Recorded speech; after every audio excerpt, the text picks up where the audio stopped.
Okay, so I was thinking to say I think this is TEMU, but then again there's what is it? Amazon. Amazon, I guess. I don't know what this is. It's Christmas time, so my wife may have accidentally ended up handing me one of her presents or one of her packages.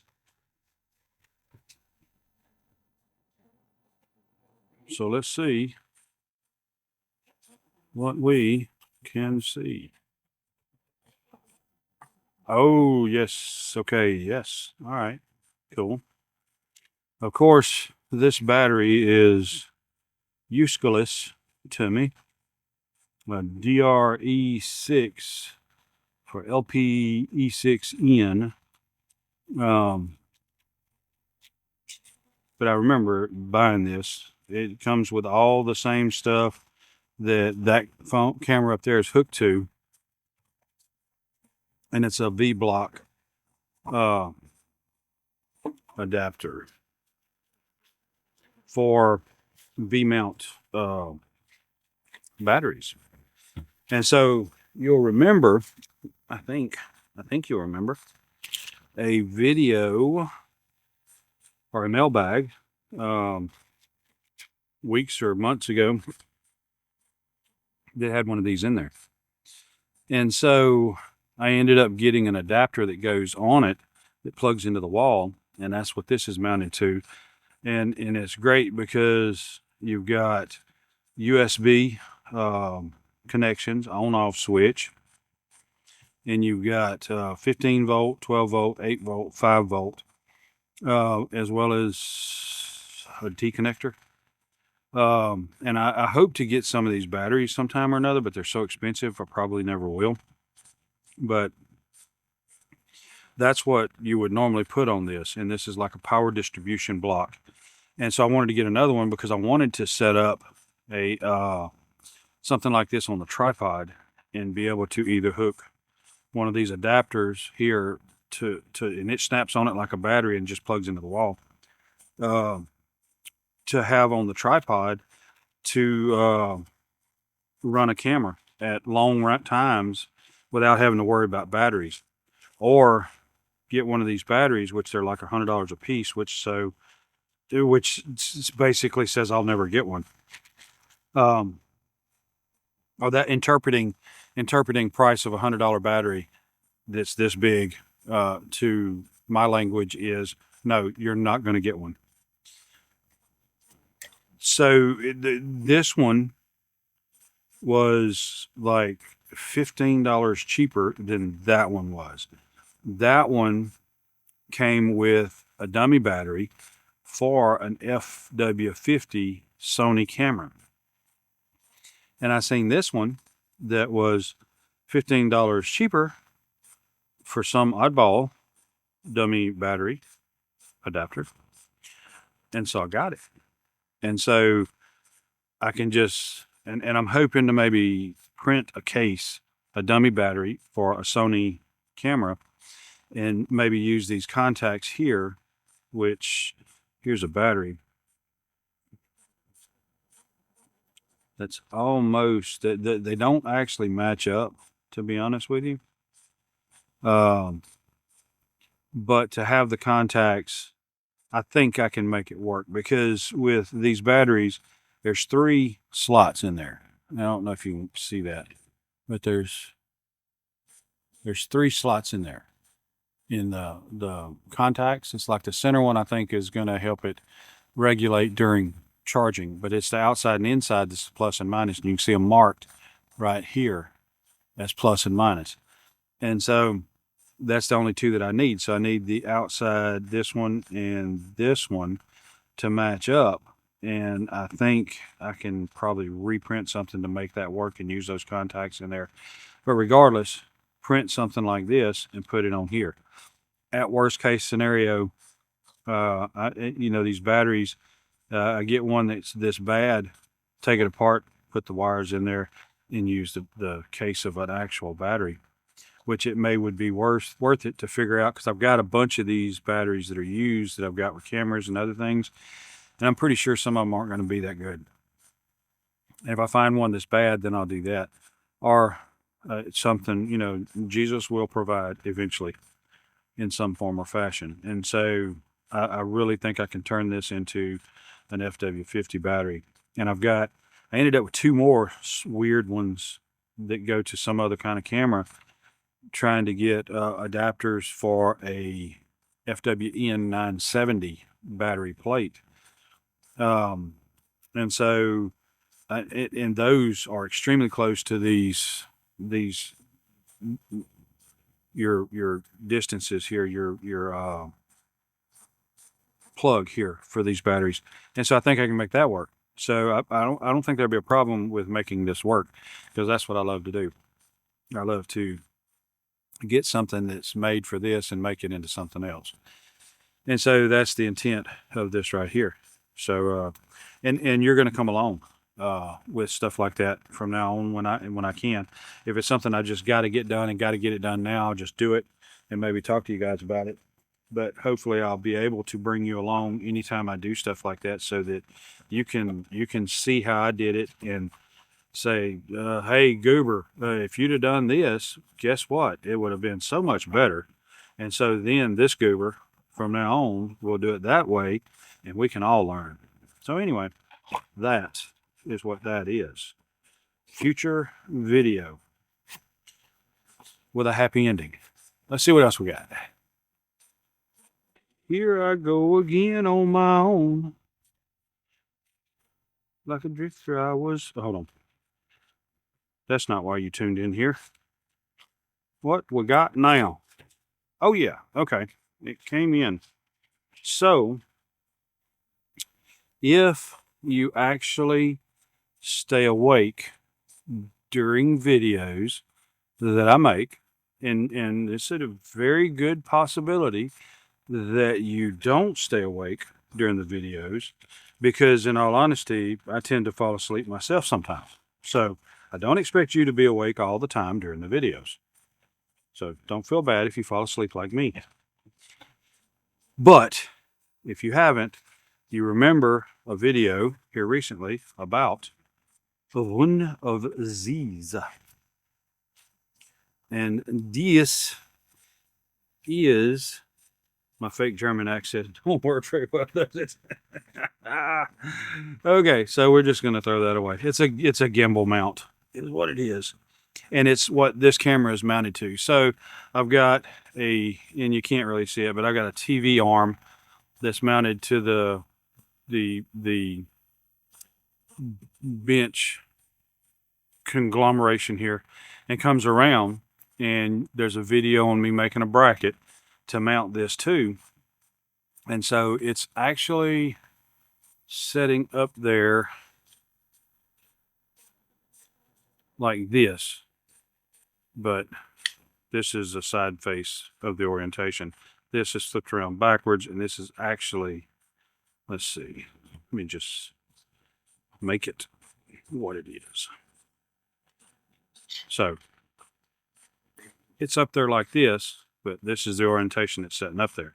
So I can actually not throw stuff all over the place, but I can pivot the arm like this. I can turn it up like this, and the camera would be pointed out this way. Let me go ahead and get those bits and pieces. So with it setting up there like this right now, the camera's pointing straight down, but I can loosen this and pivot like this, and it's pointing straight at me, and you can see my lovely face. But I like you guys. I care about you. So I don't turn it like this. I turn it like this, and y'all appreciate that. So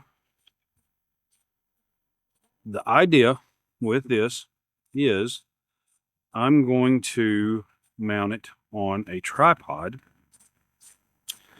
I'm not sure, but I'll probably mount, let's just get the old 6000 here.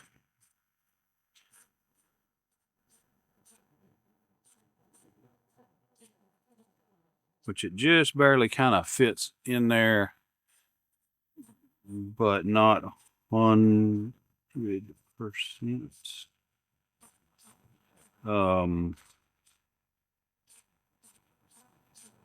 Which I could do this. And like I said, I would not make you guys look at me, you know, like this. It'd be pointed at interesting stuff, not me. But I can mount it on here like this, and this would be mounted on my cookies. Yeah, you guys okay. You'll be all right. I'll get you in a minute. And it'll be sitting on the tripod like this, and then this way I can, you know, get easy orientation like this, turning here, and I'll have, you know, some up and down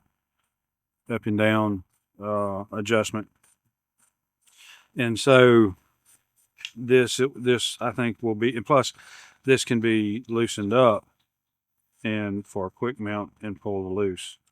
And also I've got another mount over there, but this right here would allow me to have a lot of versatility in setting up angles and such in the shop. And so I really like this gimbal this year. It's very heavy, very strong, very sturdy. And so that's why I got another one.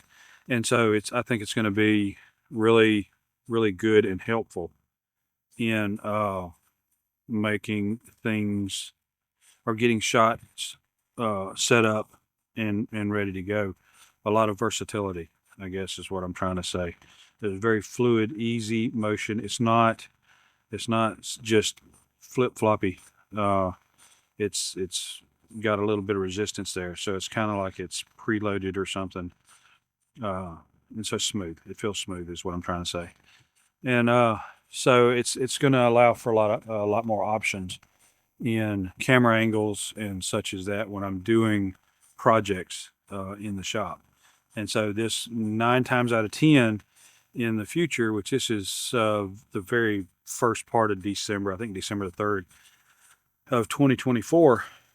So before this month's out, this is going to be, maybe even before this week is out, this is going to be mounted on a tripod, and it's going to live there.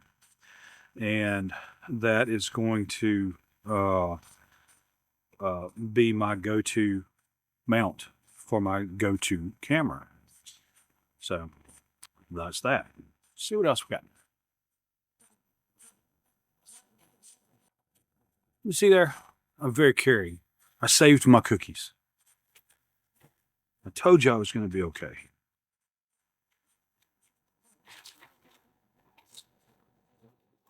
So we got mucho stuff here. Mucho grande stuff. So let's just set this to the side. And if I say we got that, it might not be nothing else in here. Yeah, there's a couple of things in it. So let's set that off and get this out. And this is something I will need to give you an update on, because this is kind of like a back sack, but I'm pretty sure if I open these straps up as much as possible, it would be, I don't want to say what it would look like on me, but it'd be on my back. And it would probably be like those old braces you put on your back whenever you break your collarbone. So anyway, it's not super huge. Pocket there. So all right, Goober, tell them what it is. It is a camera bag. So, because I want to be able to have the camera set up and good to go. Another pouch in here, and you got pockets here. This right here, it can kind of give you an idea. Well, I'll give you even a better idea. So here's like the E6000 camera, and then I've got the, let's see here, we got the badonkadonk lens on it, and then we got another grouping lens to the side. And another one mounted over here. And the new lens down here, or let's see, in a pocket like that. And then we got another lens in a pocket like that. And then we got another lens here, and then an adapter. And well, I hope my wife don't watch these videos. Anyway, so you got room, options. I've told you before. Don't forget it. Options. You have to have options. Oh, and here.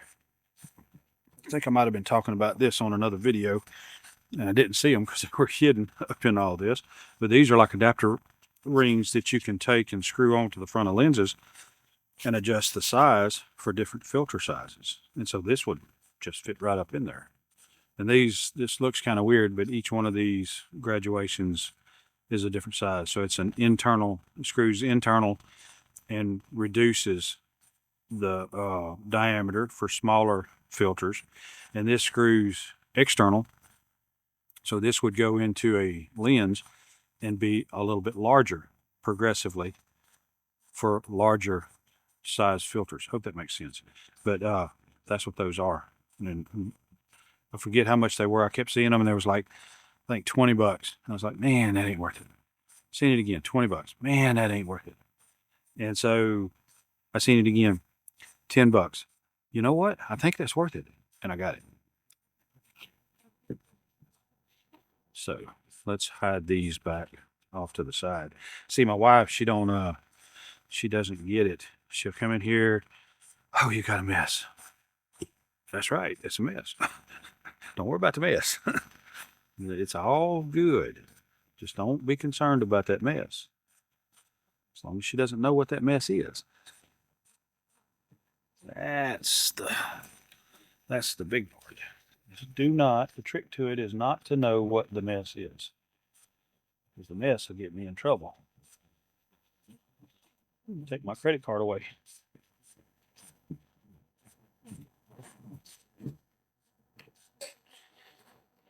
Okay, so, and here's dividers. A bunch of different dividers.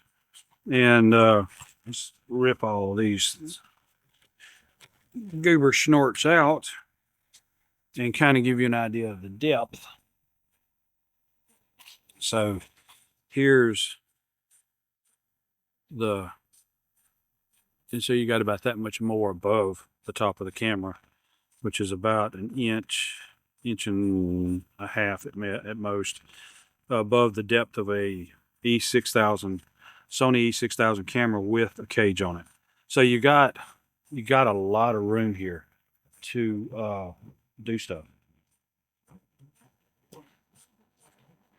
You know what? Them earplugs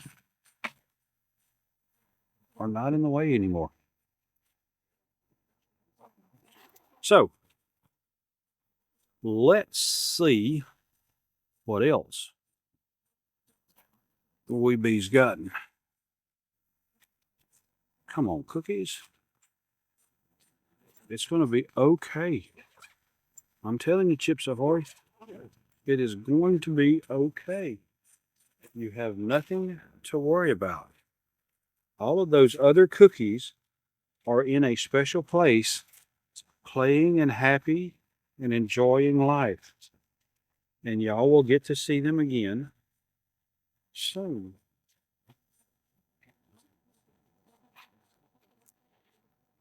Yeah, I am crazy, by the way. And I always tend to throw more of these in the deal as I go along, because I need them, and I end up with more stuff that I need more of these to fill in. And I don't know if these are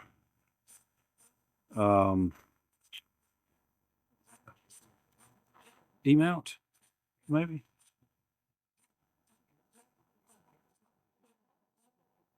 I mean, that doesn't fit right, but it does kind of slide on there.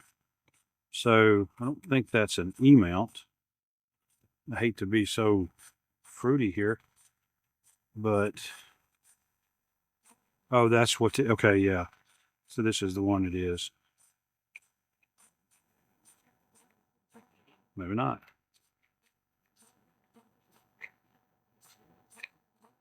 Yes, that's what it is. So these are for the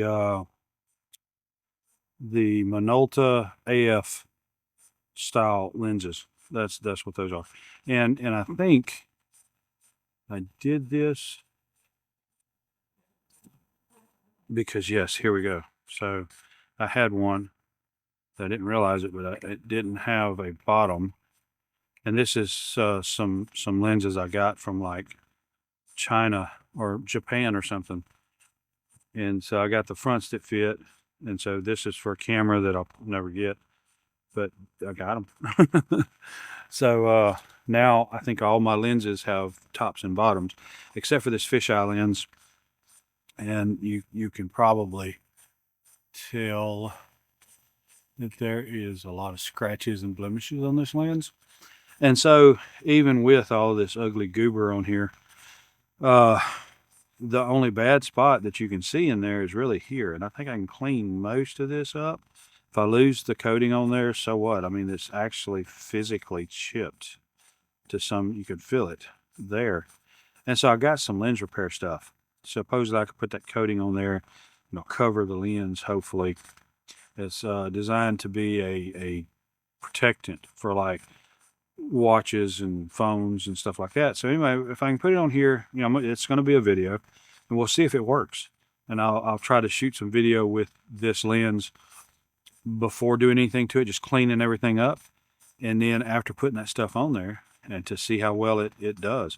And so this would be another lens in the arsenal, which this is a 7.5 millimeter fisheye lens with all kind of markings on it that I don't even know how to. So this lens is a purely mechanical lens. So I think this right here is going to be your f-stop, and because that ring is set, and then this 0.121523 5 and infinity. I don't think there's any zoom on it, but maybe there is zoom.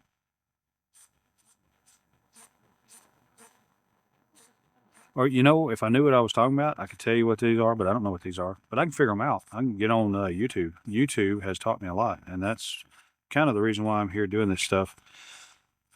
And I need to get into more of the stuff because that's why I'm doing it. I want to give back that to help others learn some stuff because YouTube's taught me so much. I don't know if I want to hate to say this or say this, but I mean, I can call myself a locksmith because of YouTube, and I can go a long ways for saying I'm a gunsmith because of YouTube, and knew a lot before, but a whole lot more with YouTube. I mean, literally get a gun in the shop, and I'd look at it and look at it, and like, way. To give you an idea, I got a Browning Auto 5 and just took it apart, million pieces, literally, put it back together. Refinished everything, put it all back together. I got a Beretta, I forget what, and after 30 minutes, I couldn't figure out how to take it apart. And I got on YouTube, and there was one little goobering thing that you just have to know it to get it apart. And it was something with the forearm or something like that. And it come right apart. And so options, and YouTube is an amazing option. So let's see what this is. Sharp.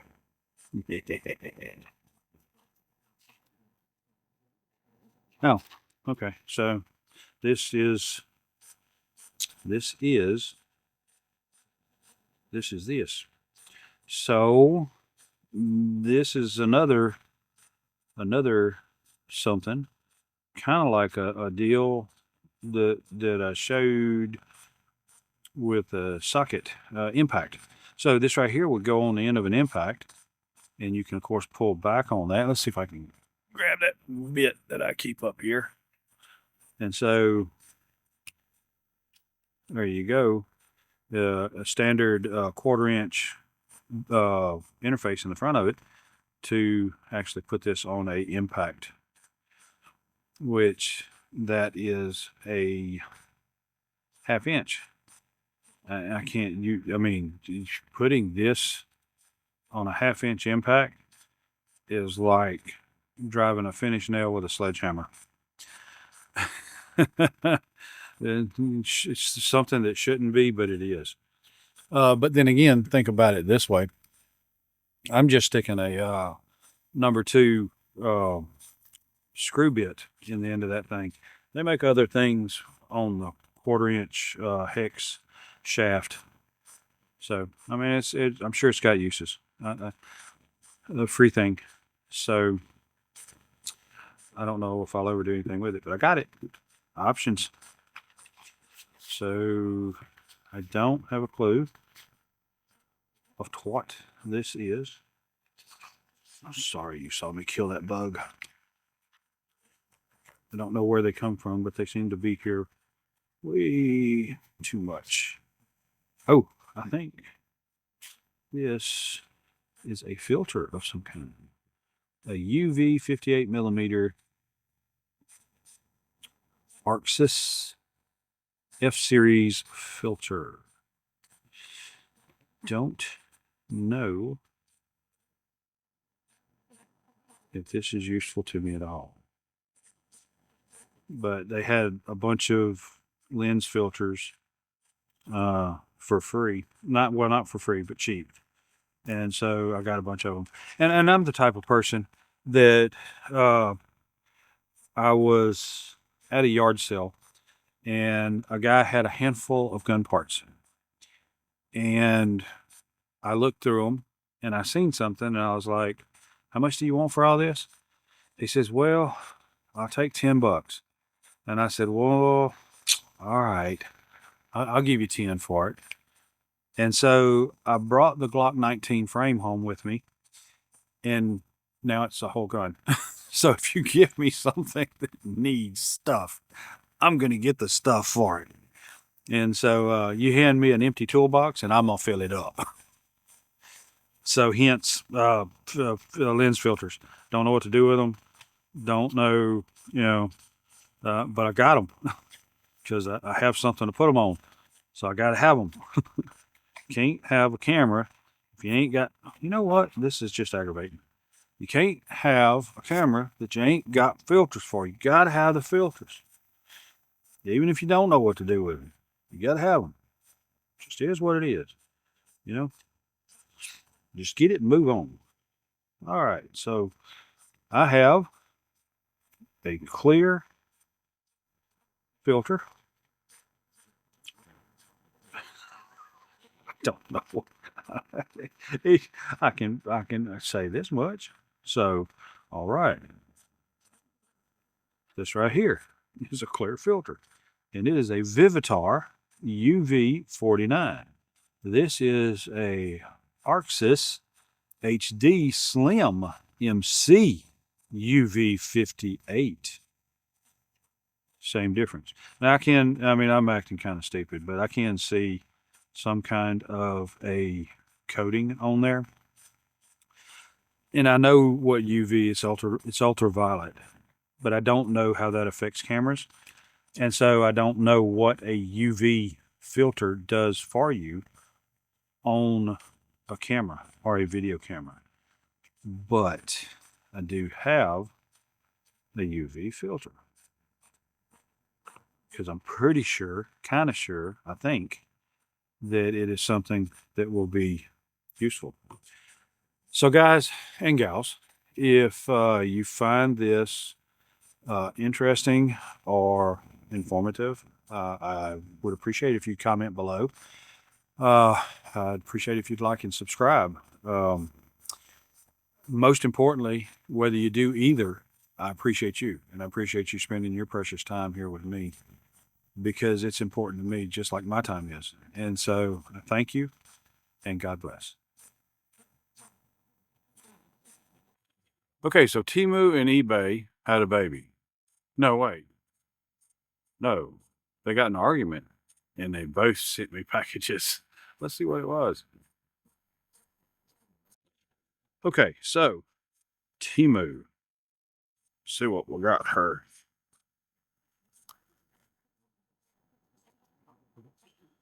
Need to swap that out.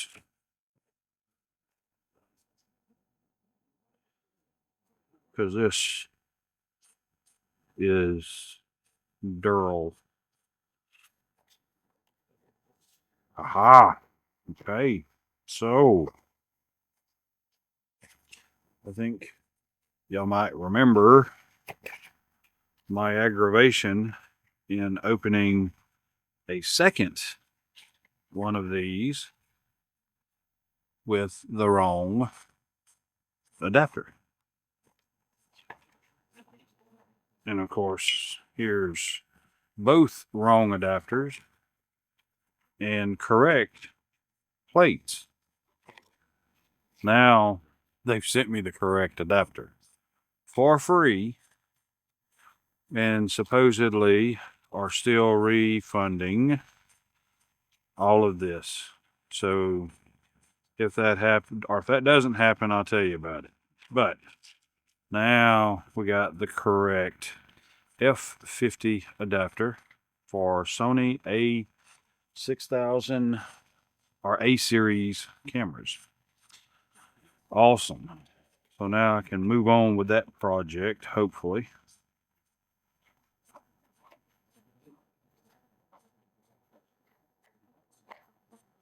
And then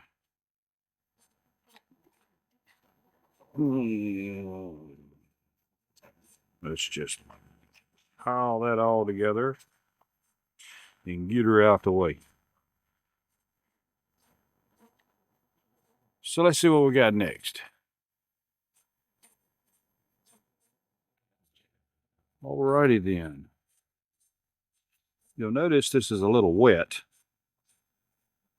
because it's raining outside. It's like 8 or something o'clock in the afternoon or at night. They, of course, at this time of year in December, you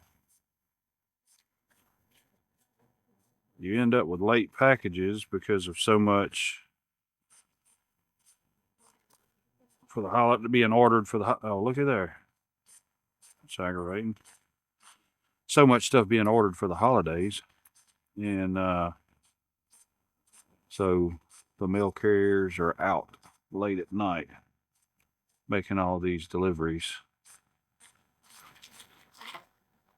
Oh yeah, okay, cool. This is the little bow. Okay, so I'm a kid.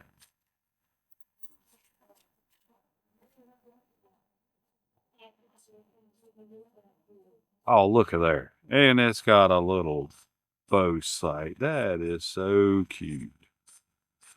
But just really awkward. Oh, well, I tell you what.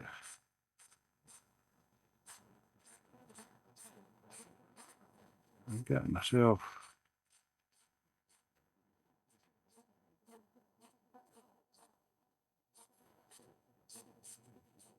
Well, you could sure enough tweak that. Now it assumes.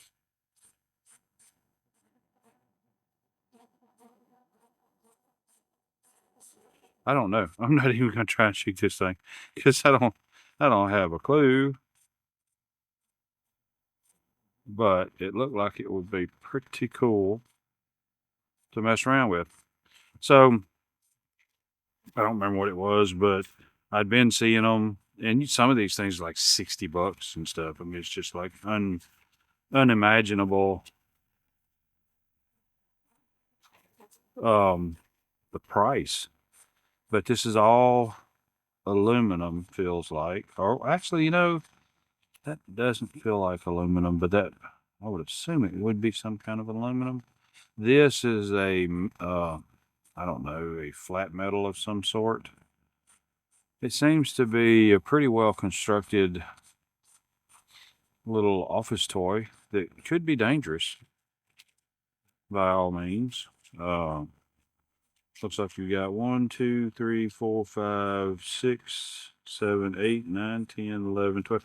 So you got a 12 pack. And mini bow tips. In other words, trying to teach you how not to derail the thing. And so these looks like heavy duty straws.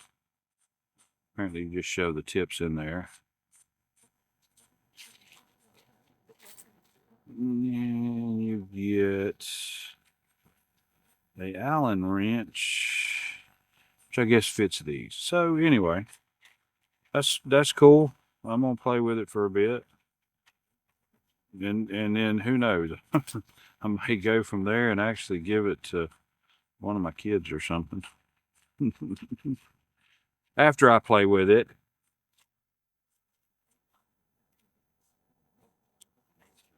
After all, I do love archery.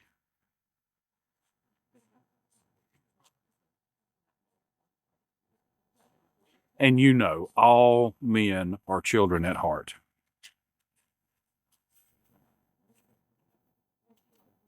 Until you stick your hand on our dinner plate.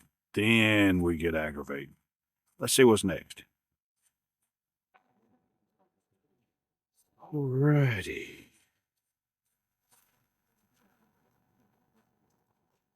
Well, I didn't even cut that. That's all right. Plastic. I'm gonna win.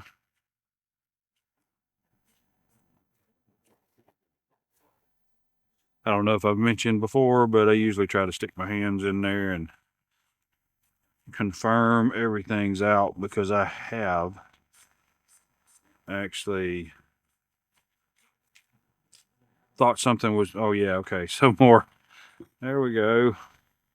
Thought something was missing. Reported it to TEMU and got refunded and found it in the trash later. So let's see if this one actually holds the blade better. You see, that one wants to ride up on it. Oh yeah, that holds it much better. I've been meaning to take that and kind of get rounded off a little more.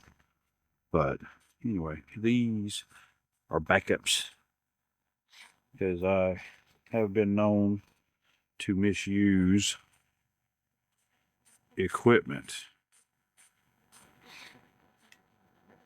Alrighty. So what else we got? Alrighty. What have we here?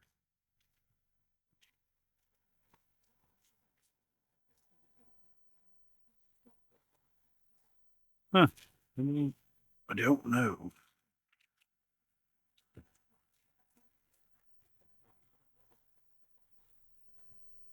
A bag. A felt bag.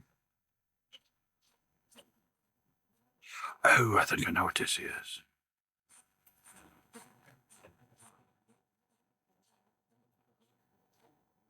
I got to convince myself to give this to my son, because that's why I got it. But let's see, how would I do this?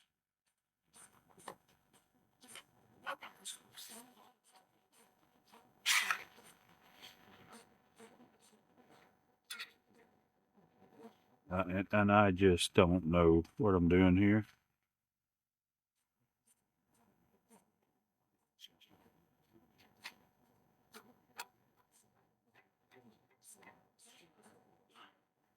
I assumed this was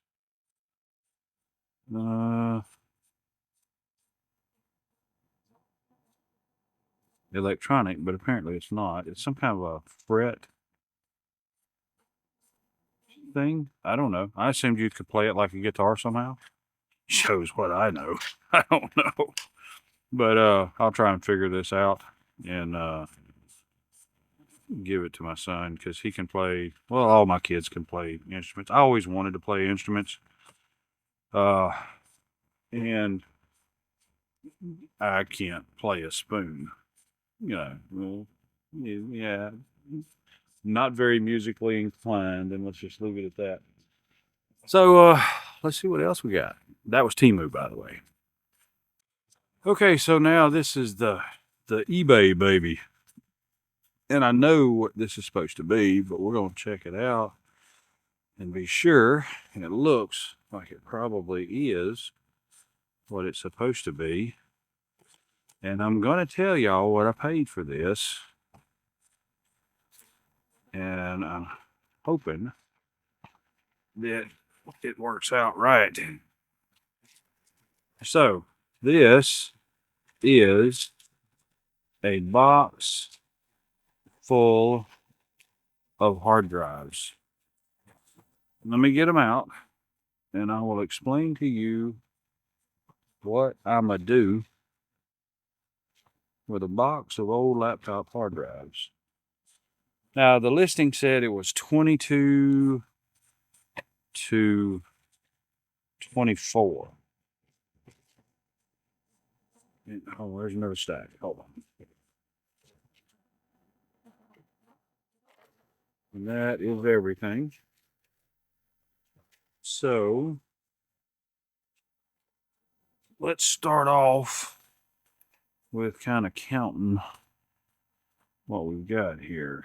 I don't know why these... Oh, yeah, I guess because usually you have a little tab on laptop hard drives to get them in and out and all that good stuff. So, what do we got here? 1, 2, 3, 4, 5, 6. So that is 1, 2, 3, 4, 5, 6, 7, 8, 9, and 10. And then here we've got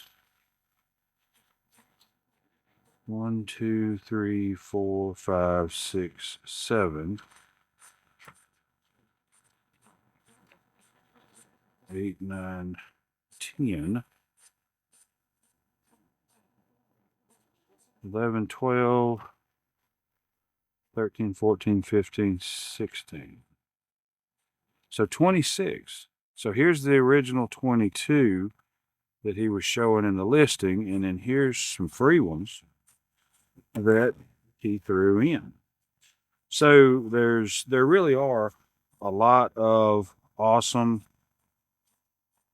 there really are a lot of awesome eBay sellers out there. Because, I mean, he didn't have to do this, but he's probably just getting rid of the last ones. And these, what is that?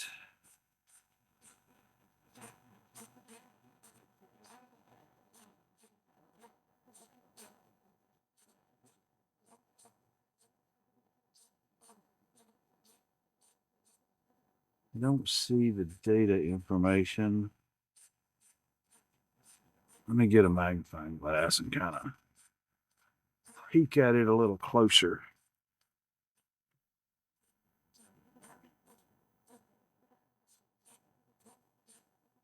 Okay, that's 160 gigabyte. And that is 160 gigabyte.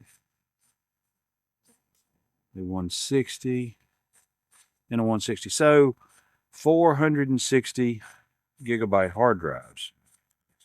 And then there's supposed to be, I can't remember how many. This is a 250.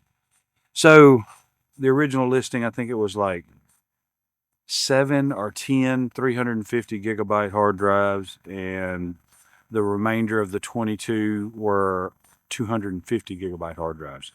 So 250 to 350, 350 gigabyte hard drives. There's 22 in total, and I don't remember what the split is between the two. Not really a big deal. And then 4 free 160 gigabyte hard drives. So these are all supposed to be removed from working laptops, and being as it's pretty getting cool, it's at least for Louisiana, and in this humid environment and everything, they're gonna sit in the house here for probably a week before I mess with them. This looks like an Apple product. They'll probably sit here for a week before I mess with them. But then what I'm gonna do is start running a full diagnostic on every one of them. And of course, 26 hard drives at 160 gigabyte plus is going to take a while, but you'll understand why when I tell you what I'm going to do with them.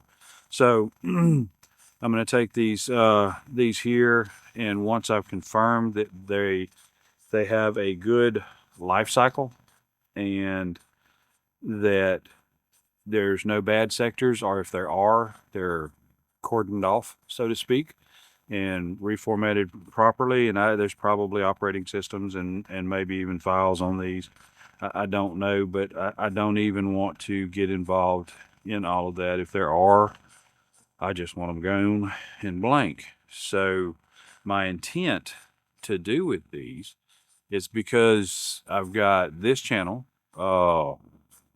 Chain Breaker, and I've got the other channel, Revelation Roads, and all of these videos are taking up a lot of space, a whole lot of space.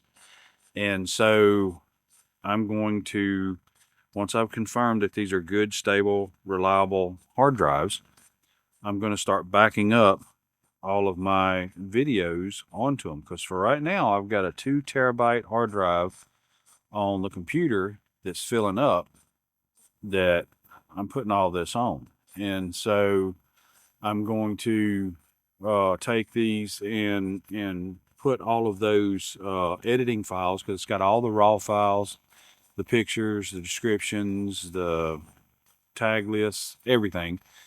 In each one of those, I use Adobe Premiere Pro, no, Adobe Premiere Elements, because that's the only one you can own. And so I use that one.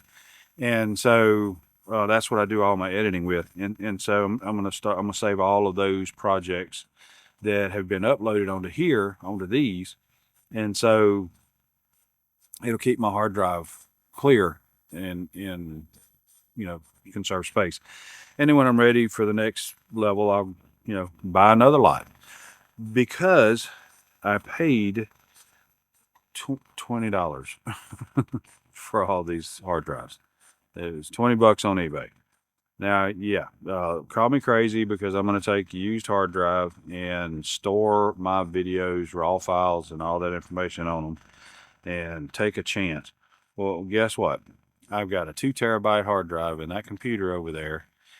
I'm taking a chance on it. So what's the difference? Taking a chance on it and all of these? It is no difference. So if these have good life cycle left in them, and that all that, once the information's saved on them, they're not going to sit there powered up and used all the time. So the life cycle is going to stay the same. Plus I put them in a good environmentally and atmospherically friendly and safe environment, and put some desking in there with them to keep moisture down and everything. That should be just fine. Even better so, because on the 2 terabyte, I've got like 170 to 180 videos stored on it.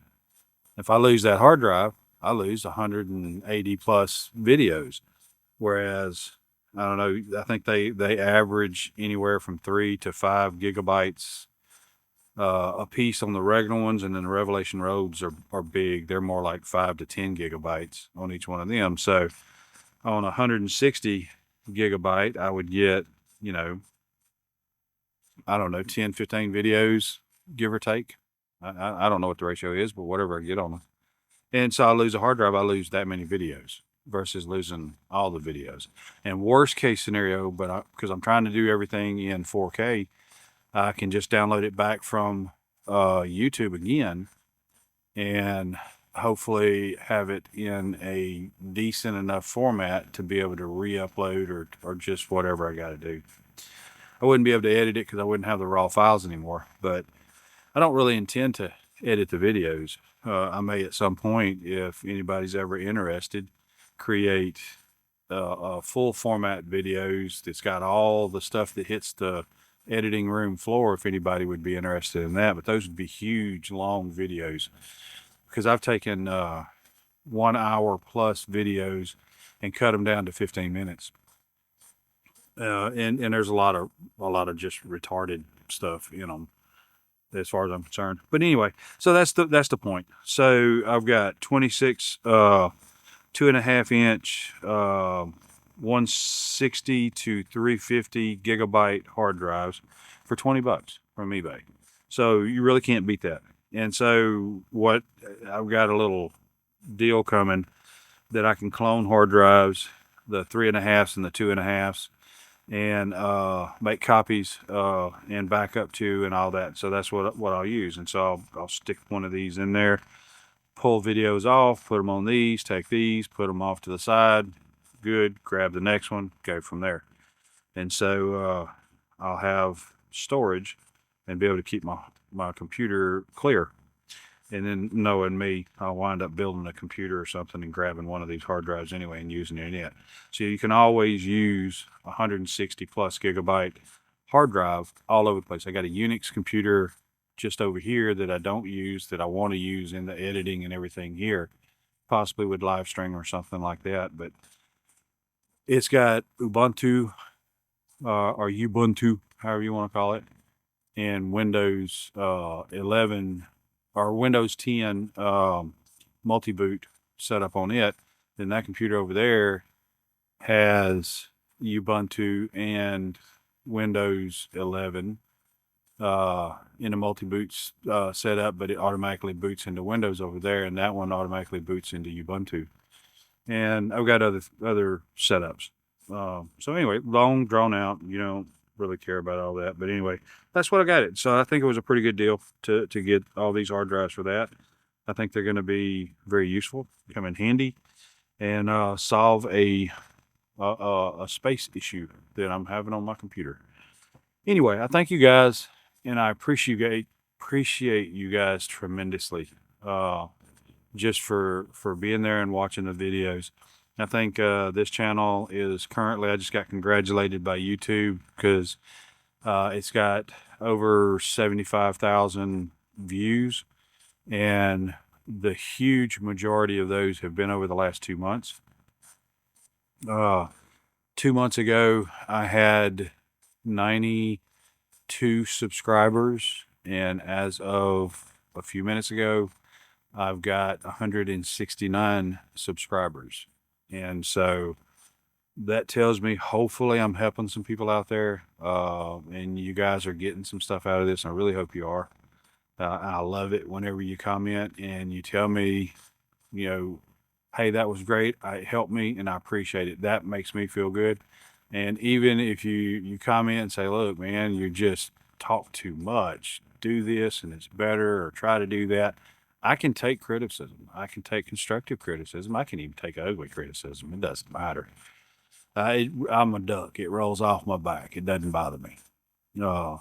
But I'll even take constructive criticism or destructive criticism and turn it constructive, and I'll learn by it, and I'll do better whether I really like what you said or not.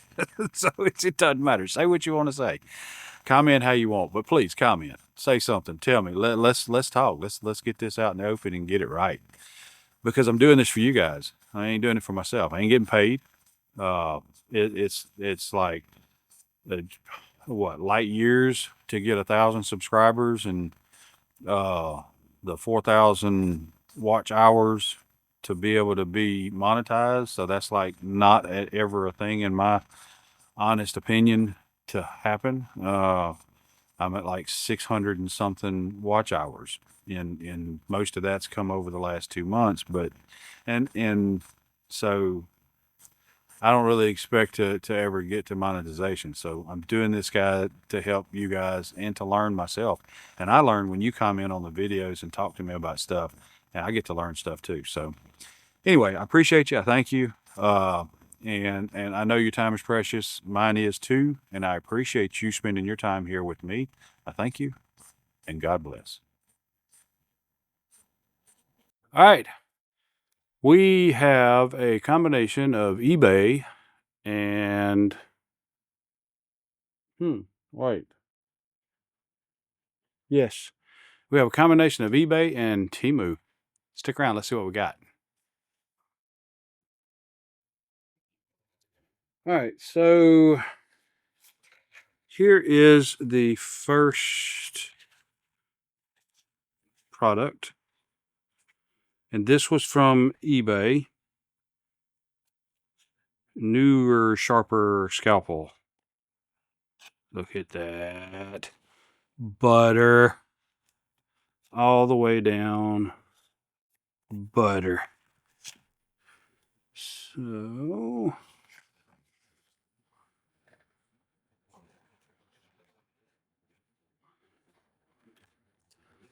let's look at here. Okay. You know what? Have I ever told you guys that I'm a goober? Because if I haven't, I want to take this moment to explain to you that I am a goober. I don't even know how to open a package.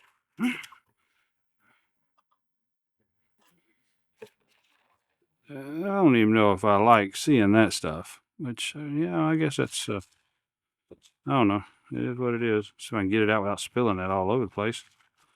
Don't know what that is.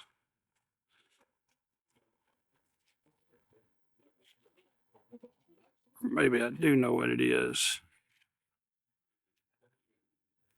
Let's see. I don't know. Them are cool. You know what? I bet you I could take this right here and soak it in resin and form it and cast it as something. I might try that. I'm going to keep that. That's my problem. I don't throw stuff away because I see what I can do with it. I just never get around to using it. What we got here.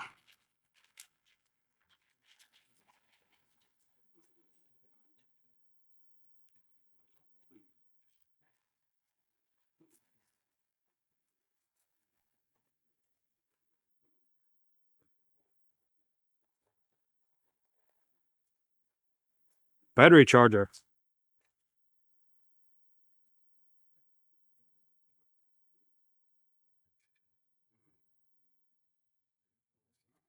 Should give you some idea what's coming up.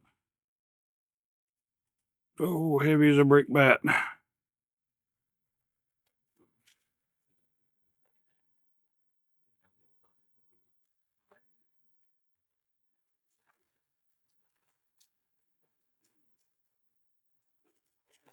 There we go. Look over there. Okay. So we have 4. Wow. Let me tell you what, they said they were used, and I can tell that they're used, but they look practically brand new.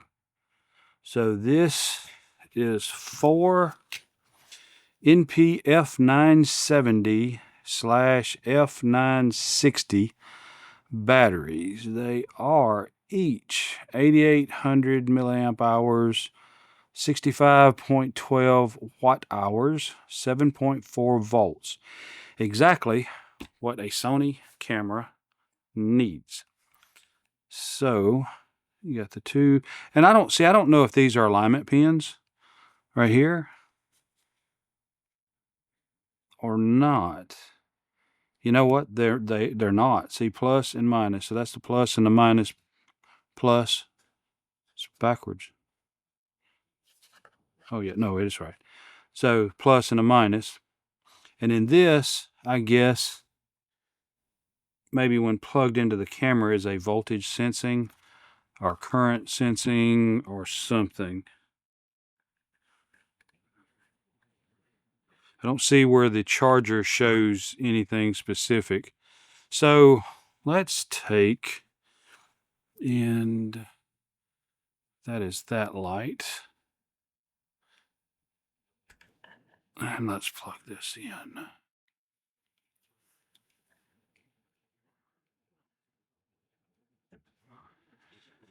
And let's plug up the first battery.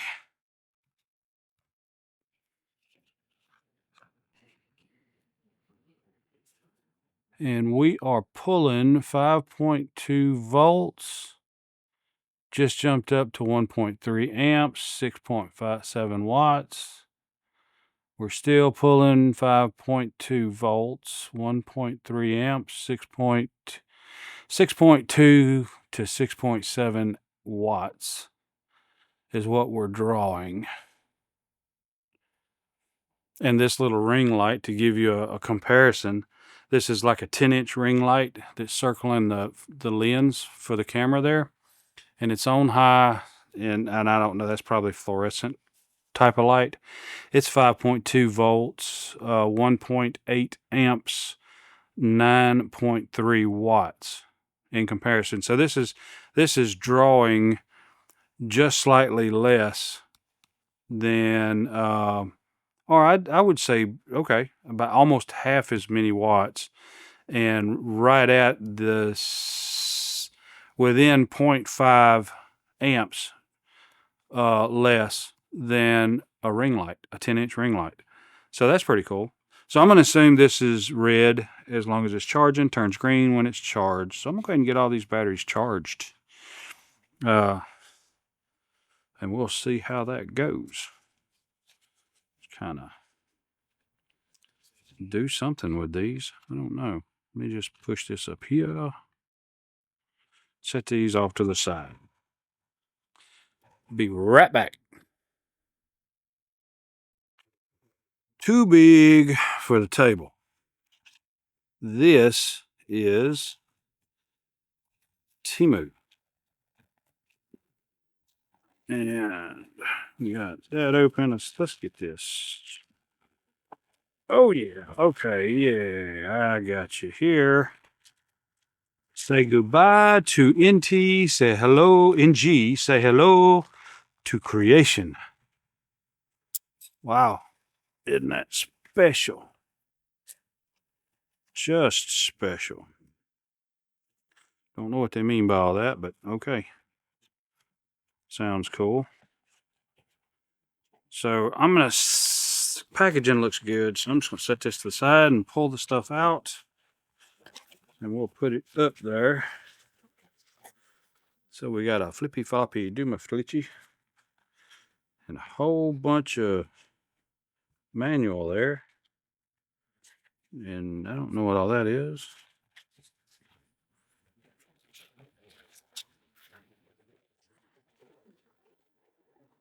And there, that might give away what it is.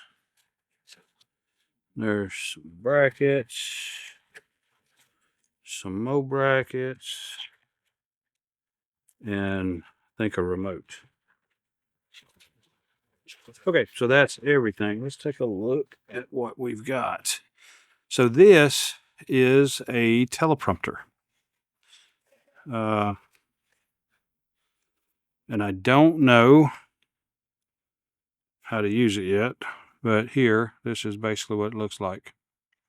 And so it is showing for a phone hookup, but supposedly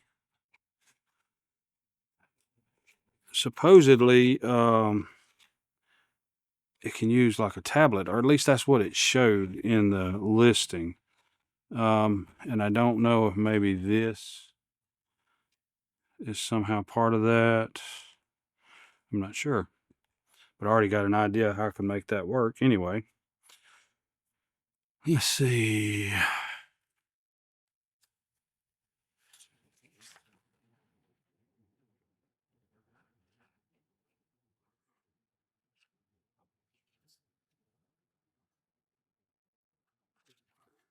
I don't know.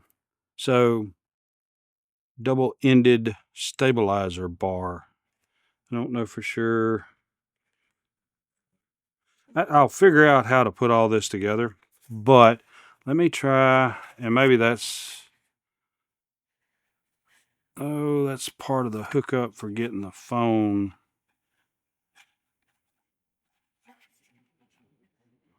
For getting the camera hooked up in the back. So what this basically does is the device would set here, a cell phone, I guess, or whatever it'll accept, which is big enough, should accept an iPad. I was hoping to be able to use my my little, and I forget what one it is, but it's an old iPad, a little small one, like a 10-inch or something like that, to set in here. And so the surface of it would reflect against this, and I would see the reflection and be able to read, you know, cues and stuff off of this. And then the camera would be mounted back here behind it, and the camera would be filming, you know, straight ahead like this, and you wouldn't see the words on the camera. The camera would basically be, say, filming my ugly face, and I would be reading off of this, which is a semi-reflective surface. And so this is what I would be looking at, reading the prompts and everything, and the camera would be back here filming straight ahead, seeing me. So I'm hoping this right here will work for what I am trying to do. And I'm trying to just streamline some stuff so that the I can do, you know, do the videos and everything better. So I'm hoping this right here will work for that. I'll figure it out when I figure out how I'm going to get all this set up and use. It's a pretty small area right here that I'm working with. And so they're supposed to come with a remote. I don't know how that works with a cell phone, but it looks like an old Wii remote actually is what exactly it looks like. And so let's see. Takes a couple double A's, which I have a couple double A's. And I assume that is key.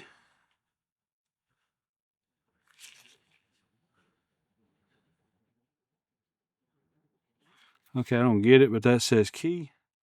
That says game. There's a switch to go between.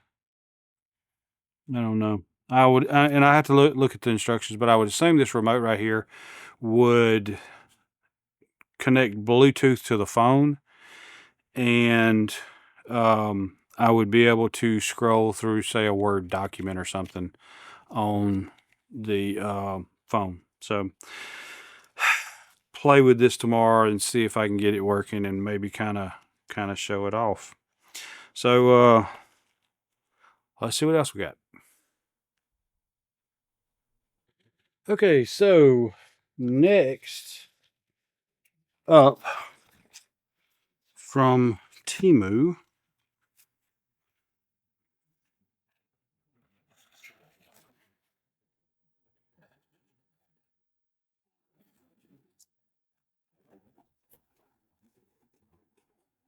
is this.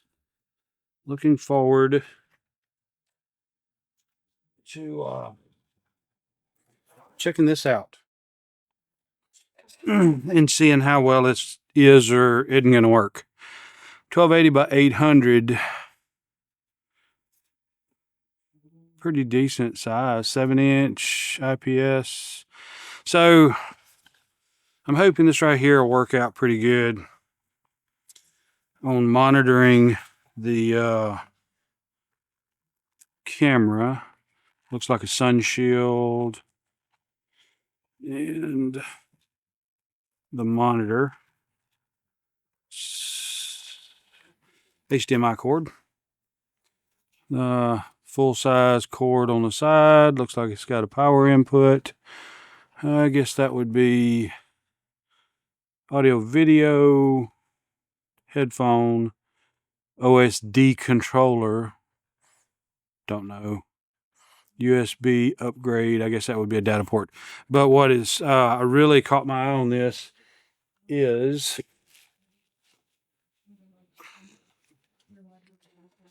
you know, in a prior mailbox, or maybe it was in this one, I don't remember. This is filmed on multiple days, by the way. I got these 970 batteries, and it fits right in there and comes on. Of course, there's no input whatsoever. So, that being the case, I think this will work out just fine. And standard threads, I'll be able to mount it to the camera stand and all of that.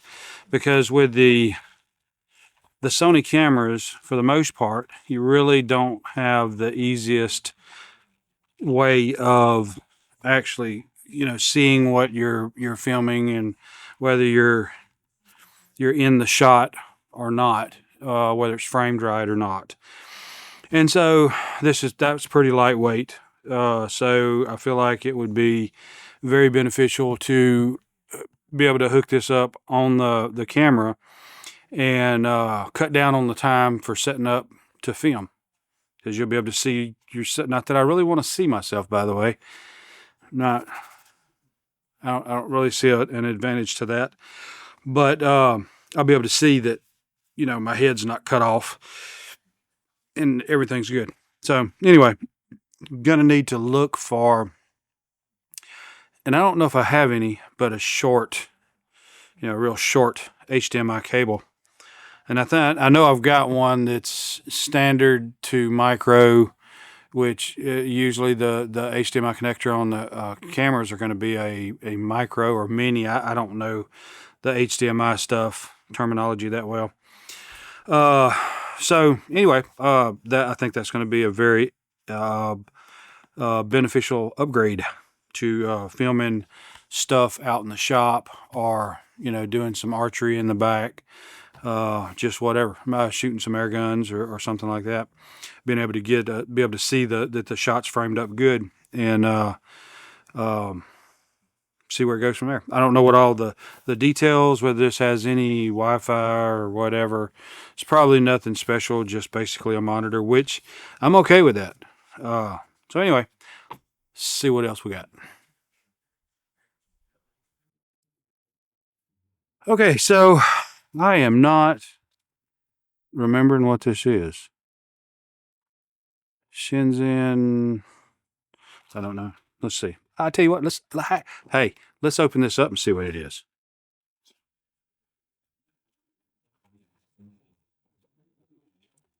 Something cool. Oh, yes, something very cool. Okay, so you've seen, I hope, the video with the hard drives, the 3.5-inch hard drives.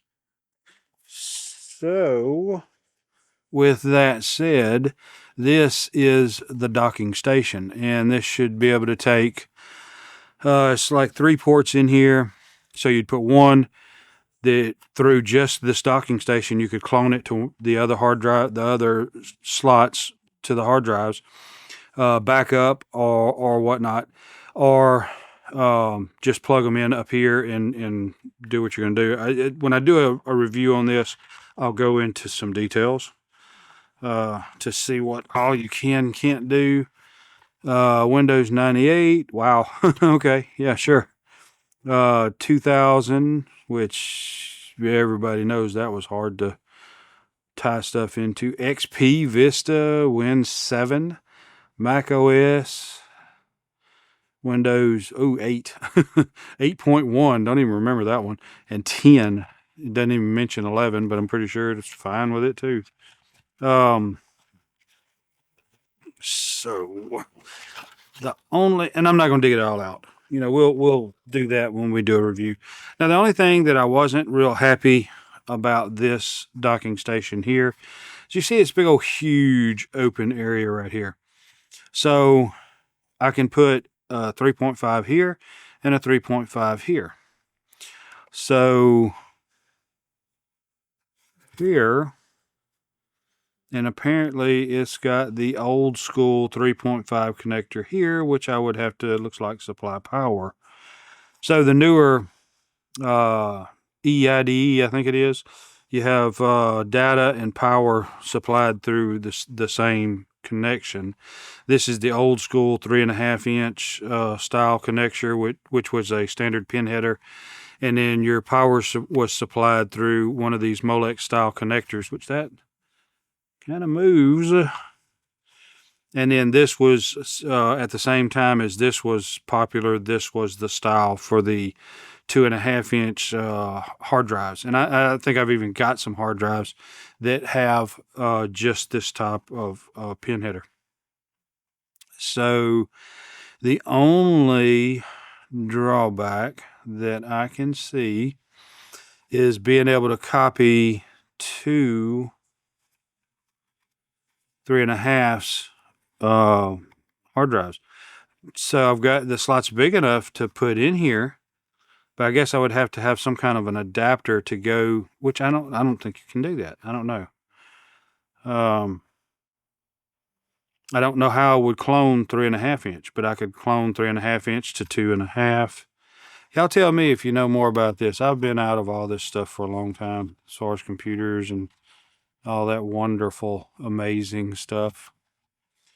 I think that would be the clone.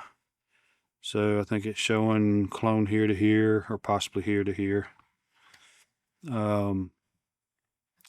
Docking station, and of course you can clone the different styles of this USB stick to different cards here, which has the old compact flash, and I do have a compact flash.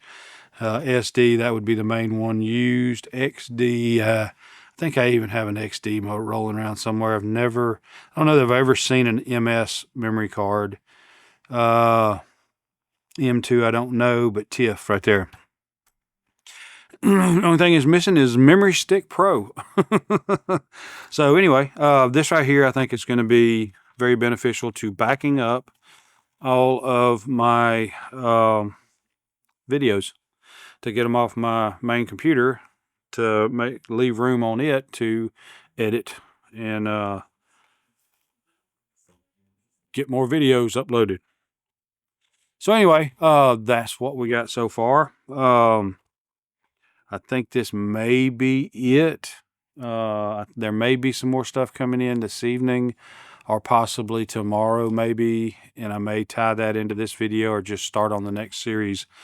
So anyway, I appreciate you spending your time here. I hope that you enjoyed it. I hope you like and subscribe. And I hope you come back. Comment below. Tell me what you think. Thanks, and God bless. Okay, so as it turns out, it is the next day. And I did get one more thing in that I'm going to include on this mailbag. So let's get it over here. Now, I think you can, I don't know, maybe you can figure it out, but I'm just going to let you guess as to what this is. So leave your comments below on what you think this item is. And if you get it right, then so let's get it out. All right. So this right here, I purchased in TEMU, and I don't know. Well, this is kind of wild. Okay.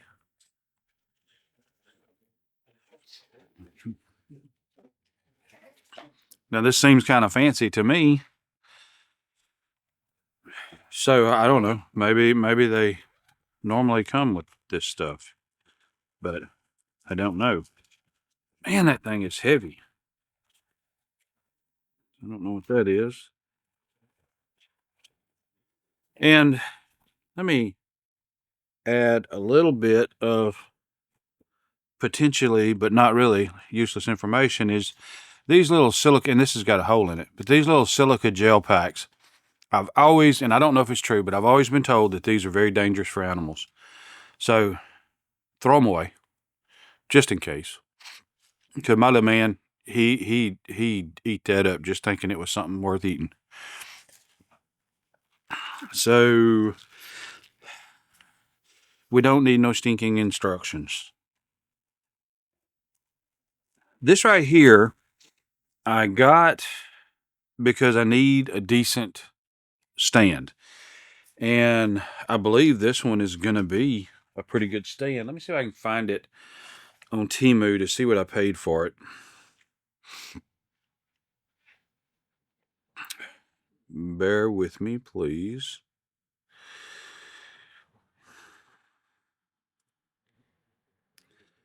Nope, it was something else. Okay, so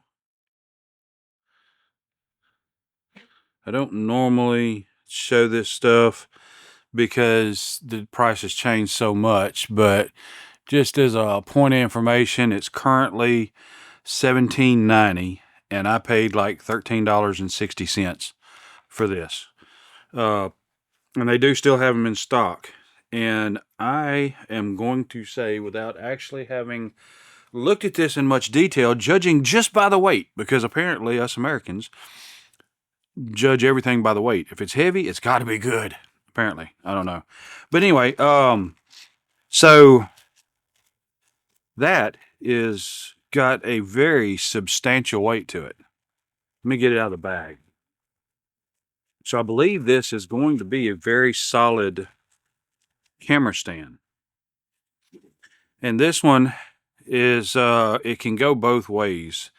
You can take, and maybe one of these comes off, I'm not 100% sure, but you can flare this out.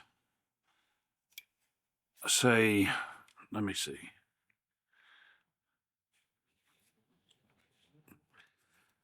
Like there, that's like the first setting. So you can actually make it, have it stand and it be this long, which, let's see, this is 6 inches, so 6, 12, right at 18 inches. So you can get it down that low. And this right here is supposed to be able to reverse so that this can flip over and you can have your tripod here, and this center support, which usually extends up to make your camera higher, can go down. You can go to in the opposite direction and have your camera, like here's your 3 legs coming down here, and the camera would be down under in this part. Let me see if I can.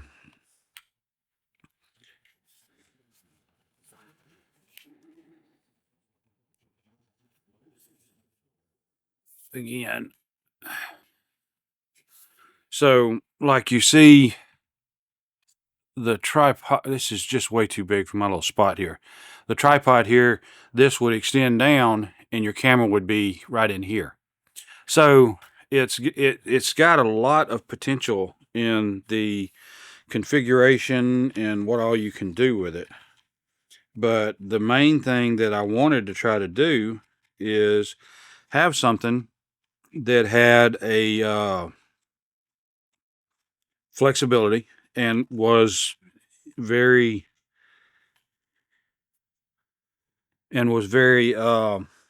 sturdy, strong. And this right here is definitely meeting that criteria. Absolutely meeting that. This, I'm not sure what it is. This right here was just screwed into the bottom here. So I think maybe this comes off and then you can pull, it allows you to pull this, well, goodness. Yeah, it allows you to pull it all the way through and then reverse the direction, pushing it back underneath the bottom part here. So I'm not going to go into a huge amount of detail about all this. I mean, let's face it, it's a tripod for a camera. But I mean, I can't help but just say, I mean, this thing is, and it folds up very compact. You have a 360 rotation there, which none of that stuff is tightened up there. But you got a very smooth 360 rotation there. Lock that in place, and then you've got right here, which that's a good knob, got a lot of grip on it to set that ball joint in place. And then this, I just have to confess, I don't know what it is, but this sucker's got knobs everywhere. And so, yeah, this thing right here, this thing would I'm 6'2", and this thing right here would extend probably over my head, because you have 3 joints, you know, to extend, and that right there is a good 18 inches again, and probably about a good 12 inches on that last joint. And that alone, I'm going to say, is probably right at 5.5 foot just there. And then you've got 2 extra joints that you can extend from the center rod to make it even taller. And I've got another stand. Like, I would be honest, the other stand I got it at a yard sale, and it's almost exactly like this. The same setup as this one right here. And this one right here is a ROXTAK, ROXTAK maybe brand. And this is all aluminum. And okay, I'm sorry, here we go. This leg right here, it's like that other one I got. See, this right here is removable.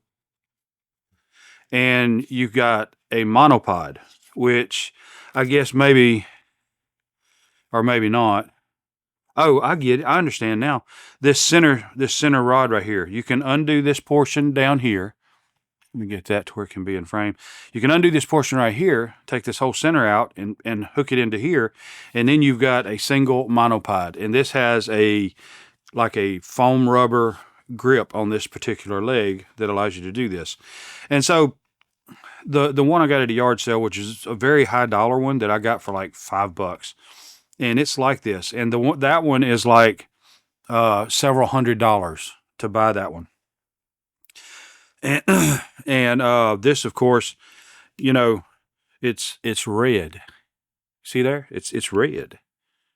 I mean, anything, if it's red, you got to buy it. I mean, you can't just leave it at the store if it's red, because red should be everybody's favorite color. You know that. So this, let's take this head loose so we can look at it a little bit better.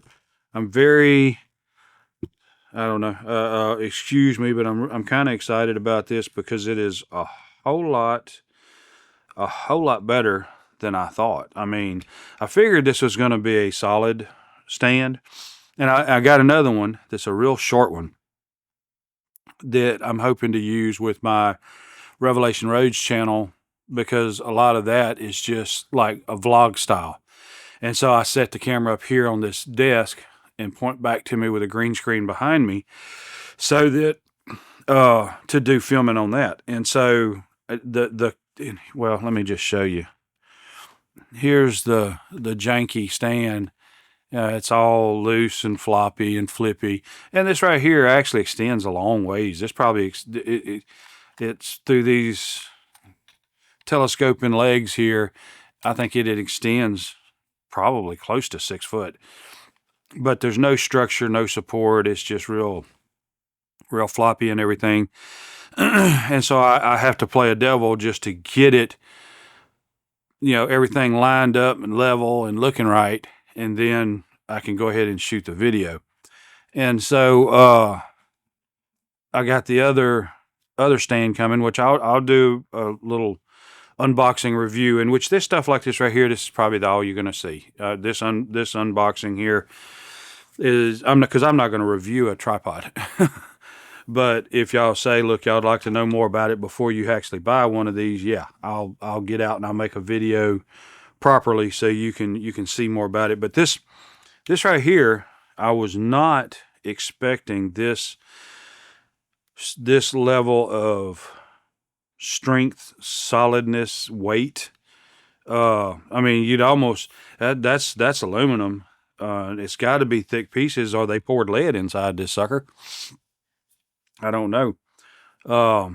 But it's very solid. And I actually have a monopod that went with that other stand. It's like a rose gold color instead of red. But I don't care. I'm man enough to rock pink. Yes. Because it's almost close to red. So, and I mounted it kind of like right over here off to the side to be able to mount stuff and to use the ball to move around. And then the stand, let me just see if I can grab it real quick. Because the stand itself, see, I mounted this piece to it, and you can see the stand here is kind of on par with this stand.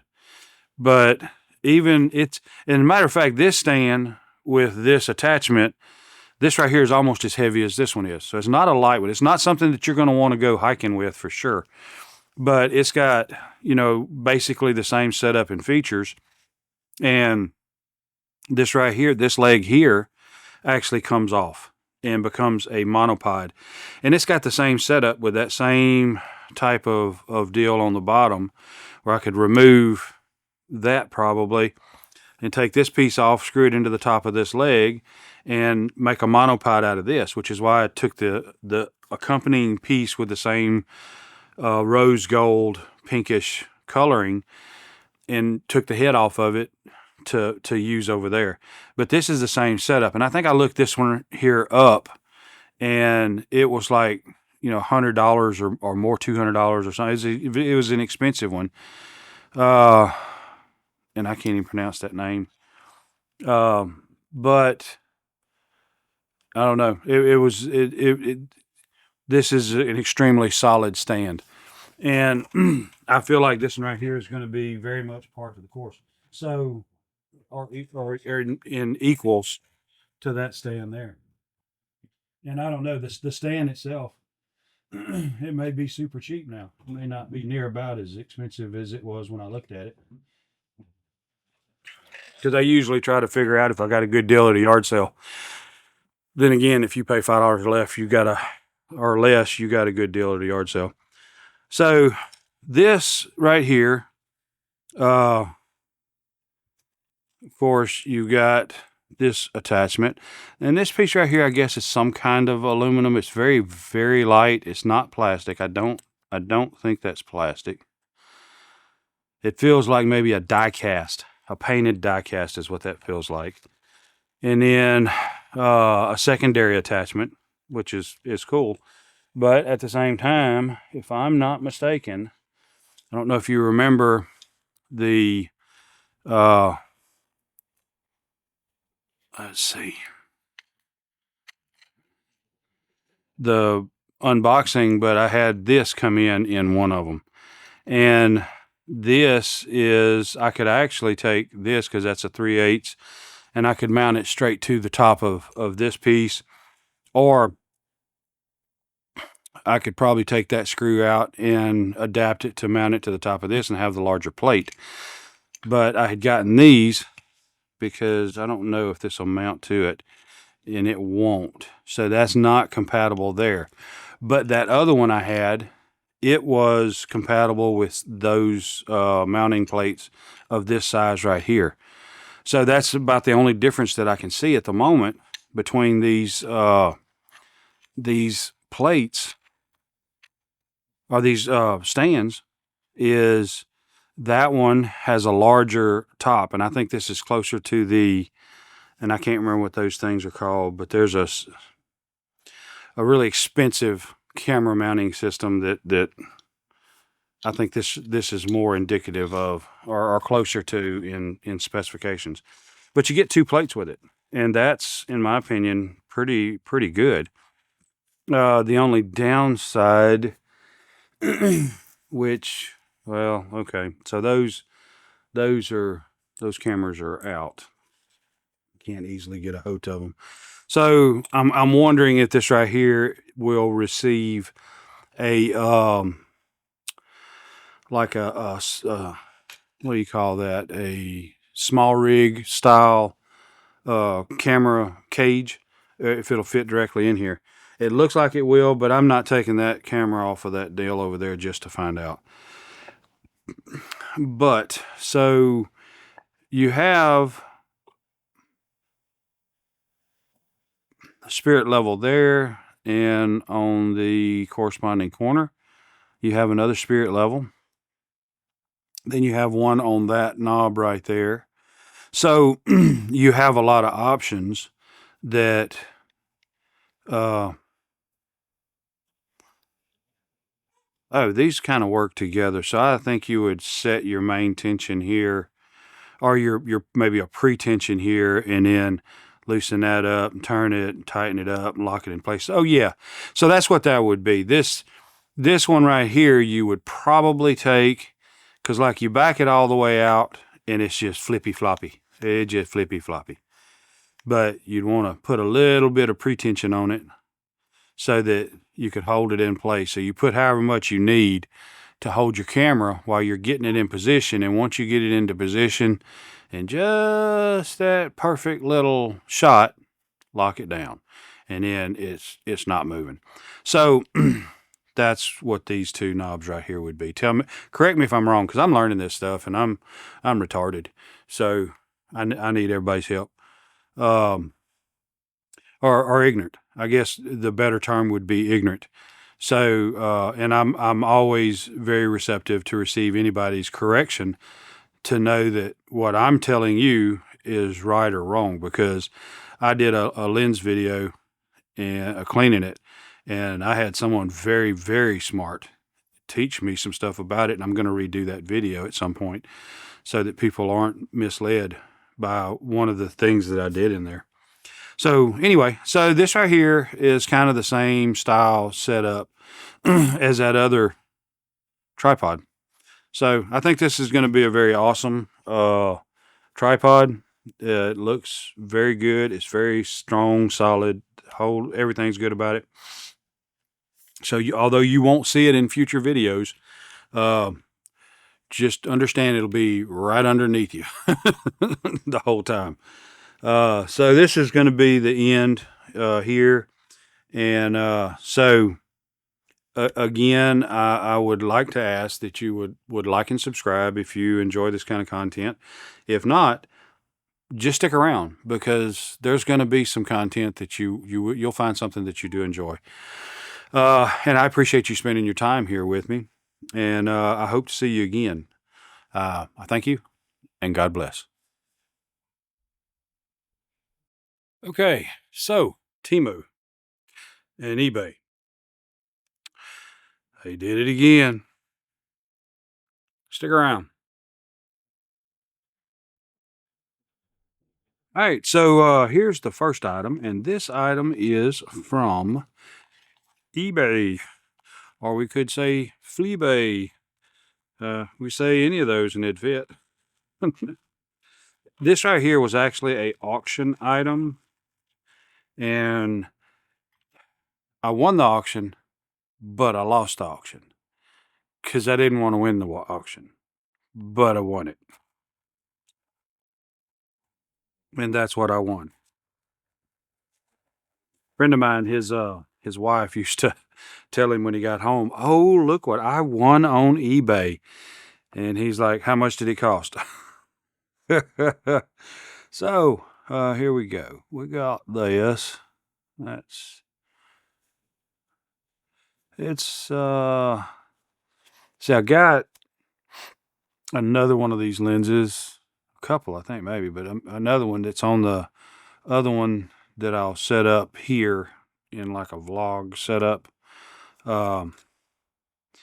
And that one is pretty good, and I'm hoping this one will be too. It's a 18 to 55, and these lenses, which see there's it's just got some trash, looks like.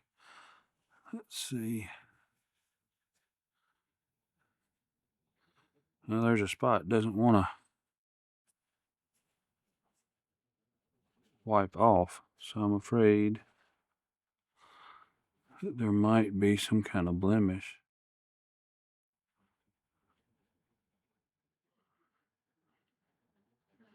I can feel something.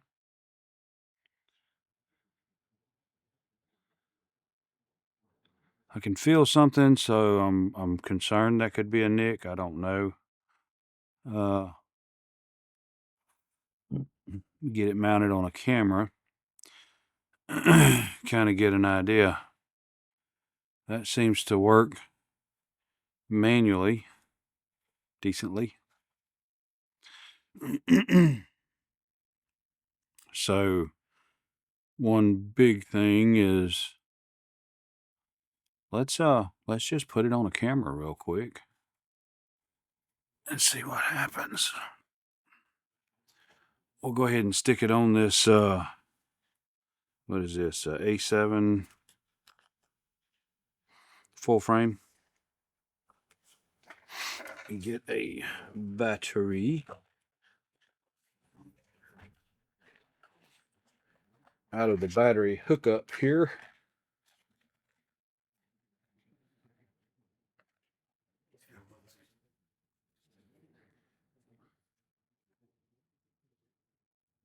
No card in there, but that don't matter.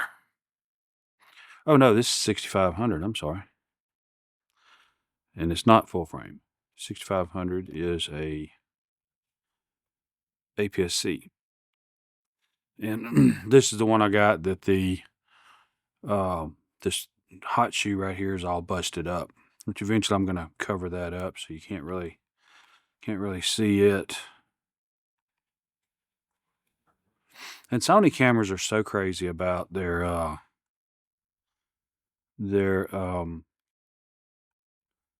versions. So this is the 6500, which is older than I think the 63 or the 6400. Just crazy. We'll just bounce through all the settings.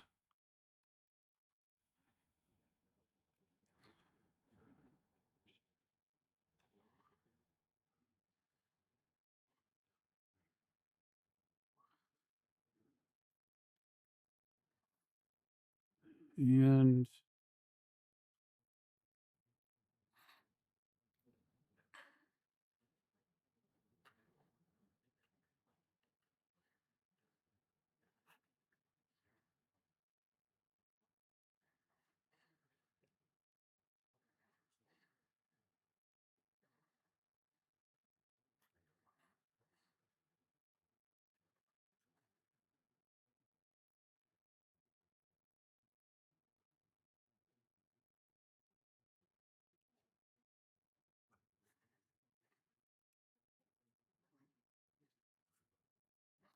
I can't make out. So I don't know if that little, and I know you can't see it, but there's a little blemish right there. And I can't make out whether that is showing up on the viewfinder or not.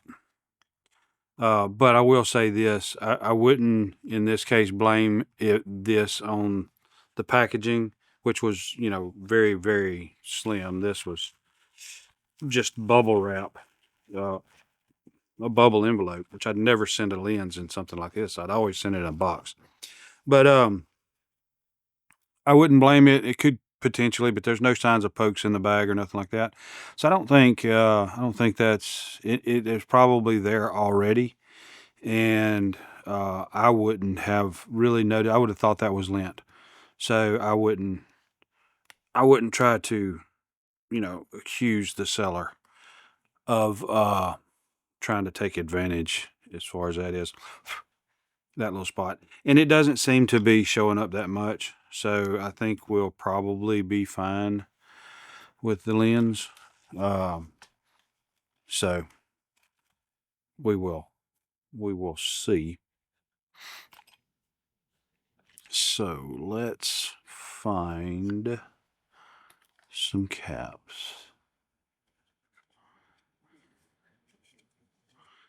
See that? It's for another lens.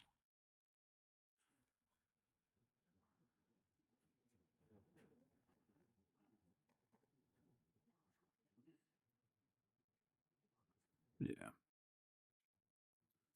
And then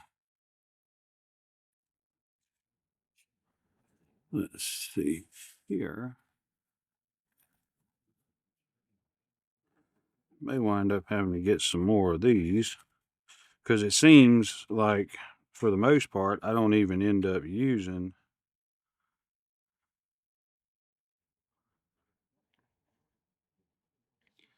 I don't end up using.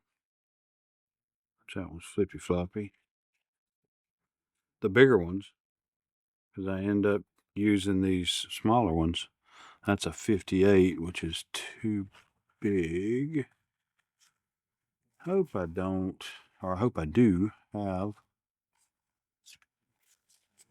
a lens cover, because I really don't like leaving, this stuff without some kind of protection on the lens. That's why that one kind of stays there, so I can kind of keep an eyeball on it, because I'm afraid that I'll do something to it. No.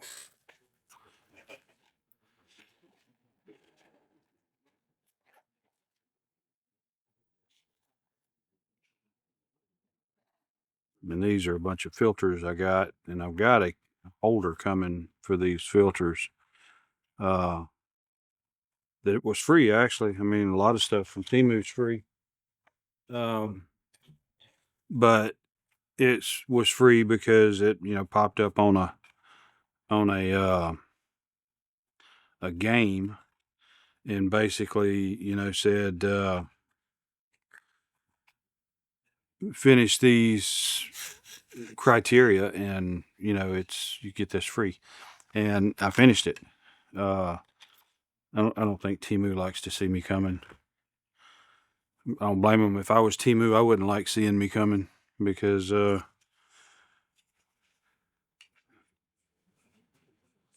that very reason. Well, I'm gonna have to dig around, and I'm not gonna keep you guys watching while I dig around, so I'll do that later. I gotta sort through all this stuff, try to do better with my piles, or my options. Do better with my options. Wow. Okay.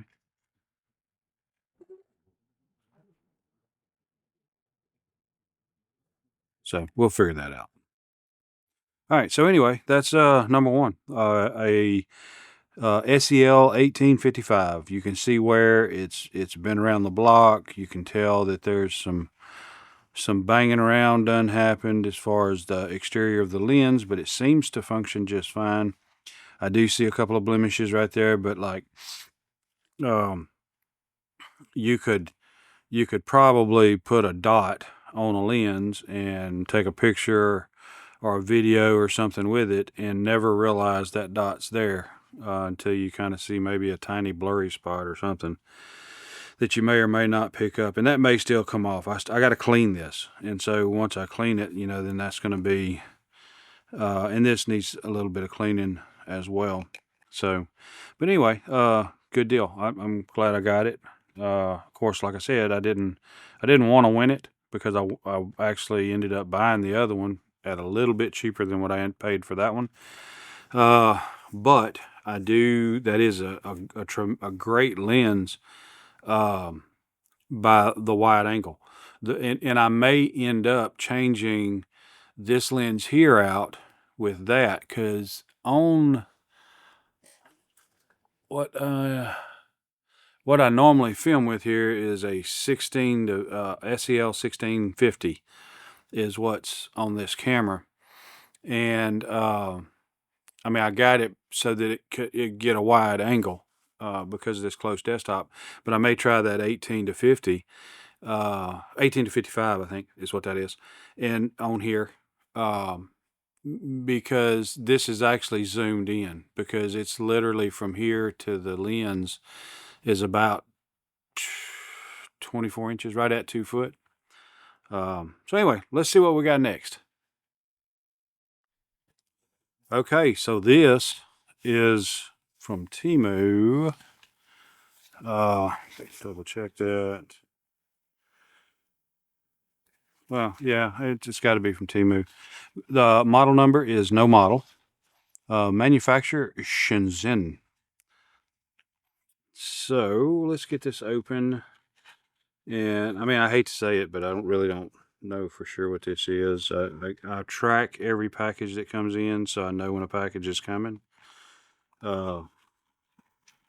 And we actually have like, oh yeah, I know what this is. Okay, yeah, awesome. And I'm glad.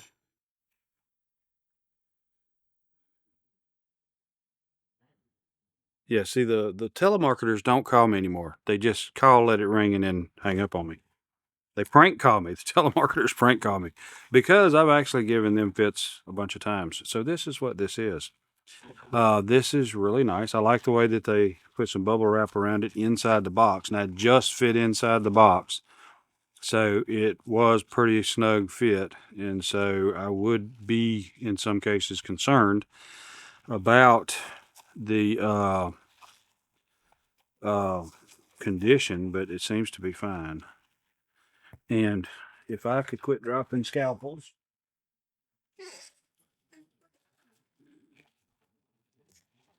So cooling fins look good. All right. So they've got a lot of iterations of this device. This one is, and I think it's all pretty much the same thing, but I think this one right here is a little heavier duty. It's, I think this was 18 or 2800 watts. And so this big old mammer right here is the power cable. And that is, and it's got to be overkill. There's no way you need that kind of cable, because there's no way this is pulling that kind of current, in my opinion. But let me explain what it is first. So you have a negative and positive to each of your fans, and they are DC brushless fan model AV-F92225MS, DC 12 volt 0.2 amp. So just these fans would be pulling 0.246, just over a half amp is what these fans would be pulling, and they're 12 volt. So I would have a 12 volt supply that would power this, and I don't know what this little sandwich right here would pull, but I'll look it up. So this, of course, is obviously a cooler. And this has probably got intentions of taking to hook up to a CPU on a computer or something like that and to cool the CPU. But what I want to use it for is to cool water, of course. So you have the water ports here, and this is just going to be an aluminum block with an inlet and an outlet. And either one of these could be an inlet or an outlet, I'm quite sure. And then you've got heat sinks coming away from this aluminum block here down into these fans, or into these radiators. There's two of them with three fans that would be running, and I'll have to check to be sure, but I mean, I don't know if this would like blow through here, into here, and out. I'm not sure exactly how, because there's very little here, and I wouldn't think you'd have these fans deadheading against one another, but then again, maybe they are. I'll find that all out and see what works best. So what is sandwiched in between here?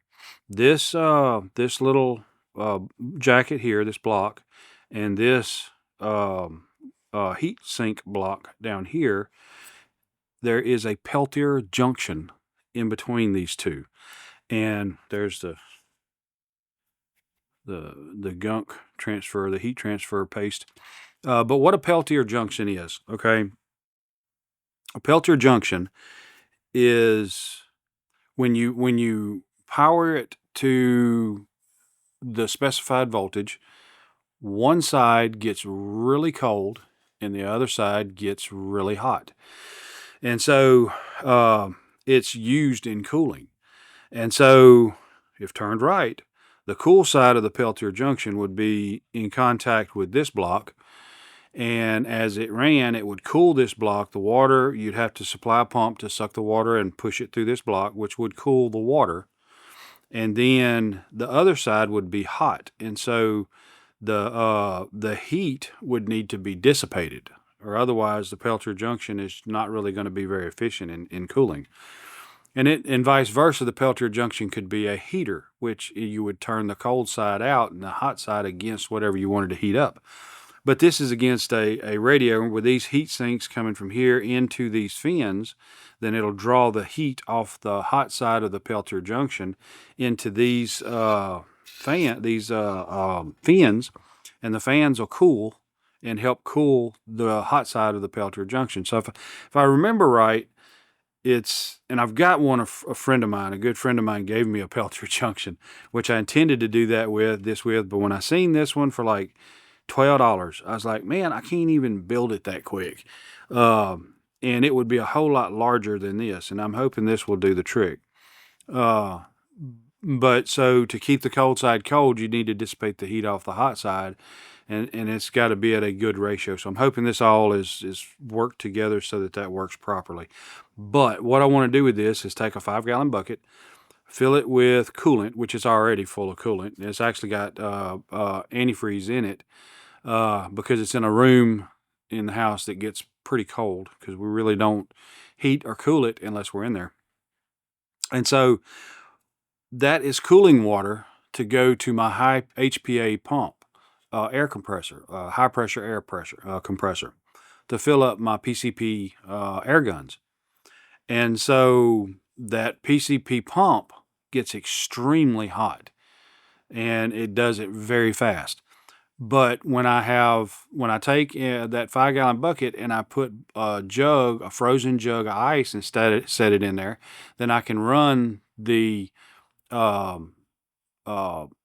compressor for longer periods of time, because the water is cooler as it cycles through the pump itself.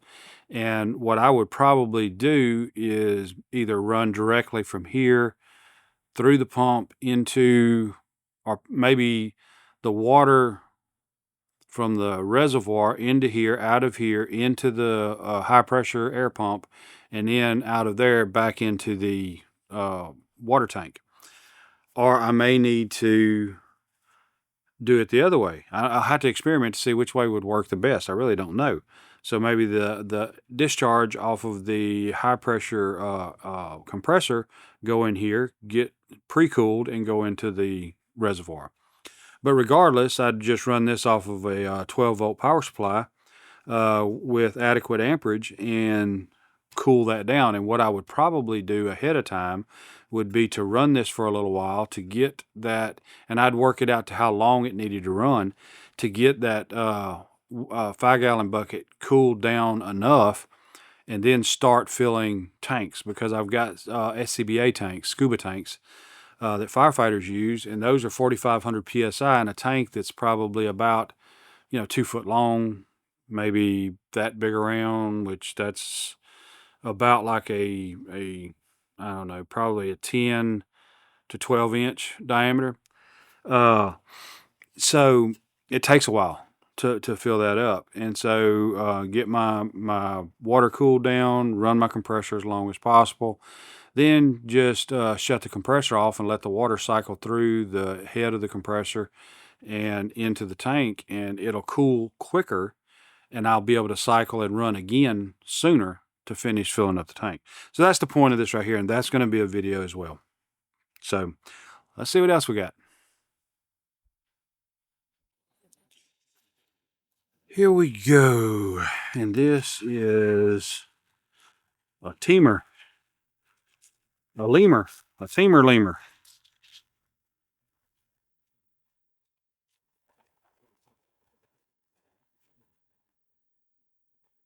And this is a box. See, you always want to have boxes. Boxes come in so handy. You can put stuff in them. You can stack them up and just have them be in the way. I mean, there's just endless things you can do with boxes. And so, no, it's got stuff in the box. Come on. Okay. So, what were we saying about these earlier? Retcha here. So it's another filter. And so at some point, hopefully, I will play with these filters and figure out what I can figure out. Now this one right here, oh, come on. That, I'm going to tell you something. That right there, I would weld with that.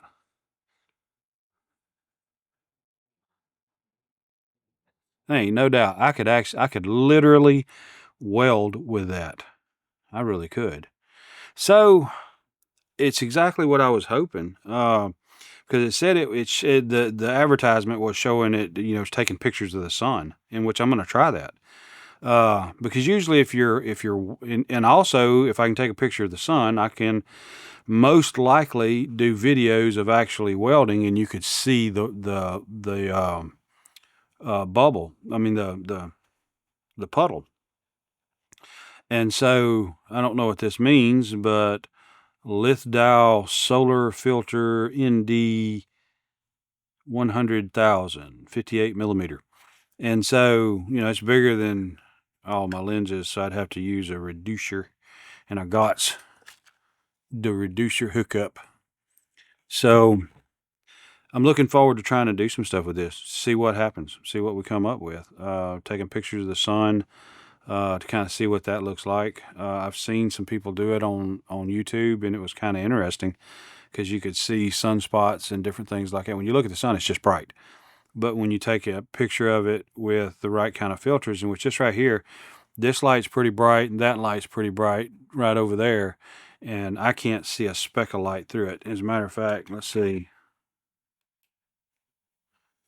I can just putting this light right here, right next to it. I mean, you can't even see it in the camera, or I can't see it in the monitor up there. But looking down here, I have to look straight at it, and I can barely see the LEDs through that glass. So that's an extremely dark glass. So we're going to find out how good this is for doing stuff like that. And so I'm really kind of glad I got it. I didn't realize it was going to be that dark. So I see a lot of potential things I can do with it. So I'm going to get some other level of these varying degrees of darkness, just to experiment with. So, but that's all I got right now. I think I've got some other stuff coming that may show up today or may show up tomorrow, and I may add to this mailbag. As it is right now, I've got mailbags stacked up. I don't know what this one's going to be. This current one I'm filming right now is probably mailbag 26, 27, 28 or something like that. And they post one a week. So well into next year. So you may see this thing being used before you see the video the video of the unboxing. I'm very coordinated here. I'm organized. So, alrighty then. I think we got something else. Hold on. Okay, so this is the last part of the mailbag. And let me show you, because this is going to become a video of what this is. And you may be able to figure it out. I'm not sure. And these are used, but they do seem to be perfectly fine. They feel good. I think they're going to work just fine. And so I'll tell you, to buy these OEM, and these are OEM, to buy these OEM parts is like $150 locally and $130 something online. And of course, taxes and or shipping or whatever, you're still paying about 150 bucks. I paid 16 for these. So I can buy a whole bunch of them for the same price. Did you get your food? Okay, so where was I? Well, I was rudely interrupted by my wife. So, okay, so what these are, they're my wife's. And these are for, wait for it, my wife's washing machine. Not mine, my wife's washing machine. Because as long as it's my wife's washing machine, I don't have to use it. Ain't that how that works? I think it is. I hope it is. I don't know. We'll find out. Anyway, I just had to fix it. So, what these are, some people will call these dampeners. Some people will call these bushing. Some people will call these, they look like struts, but some people will call these spring hangers. They'll call them springs. But what they are is these are for balancing the tub. And so there's 4 of these, and there's one goes at each corner of the washing machine. And it's different mechanisms for front loads, but for a top load washing machine, like 90% or 99 probably percent of every washing machine has these in them. And they're different kinds for different ones, and probably the older stuff is more generic, but the newer stuff is specific ones. So with the Whirlpool washing machines that I bought her several years ago, you'll have like a couple of different iterations of these that will go for different versions of washing machines. And hers is like the 7500, and in there the 5000 is cheaper than these, but is not rated to fit these, and so on and so forth. Anyway, so it's a little confusing. But what these do, so you see, oh man, it's kind of hard to push on those, and they got a slow return, so it's a dampening device. It dampens the washing machine. It's not designed to just bear a lot of load, because it doesn't really. The only load it bears is the clothes, the weight of the clothes. It'll compress to a certain extent. But what it's supposed to do is cause to have give, but not floppy, not flippy floppy. And what's on there now is flippy floppy. So what happened is you got the outer tub and then the inner tub, and the inner tub goes to spinning. And then when it ramps up, then it starts doing this number right here, and the whole wash machine starts flippy flopping. And if you're not careful, it'll follow you out the laundry room and down the hall and out the front door into the driveway. And the next thing you know, you at the grocery store, and there's a washing machine following you around, and just it's bad. It's real bad. So these will fix that. Now, in this particular washing machine, there is a bolt on the bottom that is like a compression nut that also it's supposed to slip, but at the same time, it's supposed to provide stability. It can get in a bind and not do its thing and cause this same out of balance thing. And so it won't, with the tub's deal, it won't do what it's supposed to. Anyway, I don't pretend to understand it, so I'm not even going to try to keep explaining it. But to test, okay, so if you reach in there and you grab that tub, and this one doesn't have an agitator in the middle of it, but some of them do. But if you just reach down to the bottom, if you don't have an agitator, but push down on it and jerk your hand back. And if that tub does that, these are bad. If it does, you push it down and it comes up, or you do this number, you push down and it comes up, and that's it. They're good. And it's something else causing it to walk around. But if you push down and it's doing this number for a time or two, they're bad. And you wouldn't think that these are a big deal, but they are, because what happens is if there's any imbalance in your load, as it comes around, say this way, the weight throws the drum this way, but it's coming around all the way over here. It starts to throw it this way, and it's coming around over here and throws it back this way. And so these provide just a little bit of drag so that your tub ends up balancing itself out. Now, if you have a really, really bad out of balance, then it'll stop and try to jiggle a little bit to rebalance the clothes and spin again. So, or you have to do that. But in this case, the washer's slowly gotten so bad that you can't stop it and move the clothes around and do anything. It just won't. It's constantly kicking out because it's out of balance. And these right here will fix that. So if you have a washing machine that's following you to the grocery store, then this is what you need to fix it. And there's going to be a video. So I'm going to do this. And in this case right here, you're going to see that video before you even see this unboxing, because that's something that is, I think it doesn't need to go on a timed release. I think I need to do that video this weekend, probably edit it this weekend and release it so you can go ahead and see it.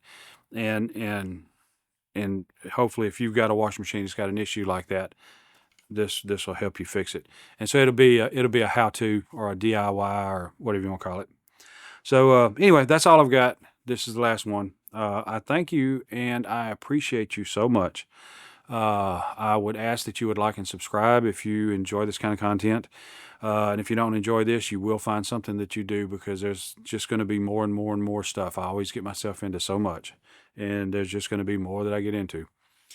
So anyway, I appreciate you. I appreciate you spending your time here with me. I thank you, and God bless. What is it? Amazon, I guess. I don't know what this is. It's Christmas time, so my wife may have accidentally ended up handing me one of her presents. Oh, yes. Okay, yes. All right. Cool. Of course, this battery is useless to me. A DRE6 for LPE6N. But I remember buying this. It comes with all the same stuff that phone camera up there is hooked to, and it's a V-block adapter for VMOUNT batteries. So this one was like $15 cheaper than that one was.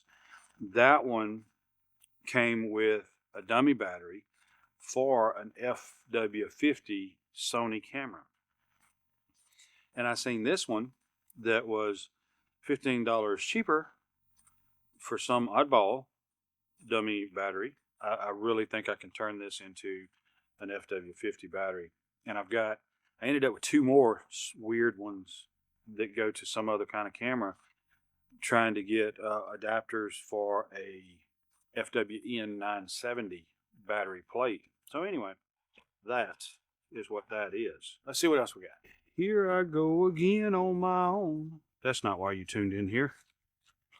What we got now, if you actually stay awake during videos that I make, and it's a very good possibility that you don't stay awake during the videos, because in all honesty, I tend to fall asleep myself sometimes.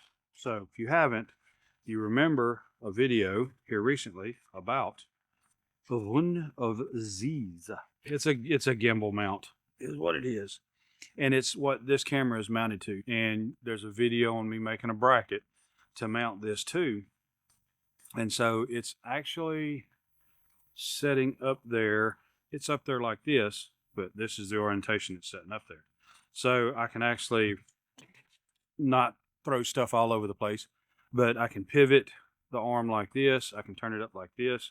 It's setting up there like this right now. The camera's pointing straight down, but I can loosen this and pivot like this, and it's pointing straight at me. And you can see my lovely face. But I like you guys. I care about you. So I don't turn it like this. I turn it like this. The idea with this is I'm going to mount it on a tripod. And like I said, I would not make you guys look at me, you know, like this. It'd be pointed at interesting stuff, not me. But I can mount it on here like this, and this would be mounted on my cookies. Yeah, you guys okay. It'll be all right. I'll get you in a minute. And it'll be sitting on the tripod like this, and then this way I can, you know, get easy orientation like this, turning here. And so this I think will be, and plus this can be loosened up and for a quick mount and pull the loose. And also I've got another mount over there, but this right here would allow me to have a lot of versatility in setting up angles and such in the shop. And so I really like this gimbal this year. It's very heavy, very strong, very sturdy. And so that's why I got another one. And so I think it's going to be really, really good and helpful in making things or getting shots set up and ready to go. 9 times out of 10, this is going to be mounted on a tripod, and it's going to live there. We got mucho stuff here. So anyway, it's not super huge. Pocket there. So all right, Goober, tell them what it is. It is a camera bag. So, because I want to be able to have the camera set up and good to go. Another pouch in here, and you got pockets here.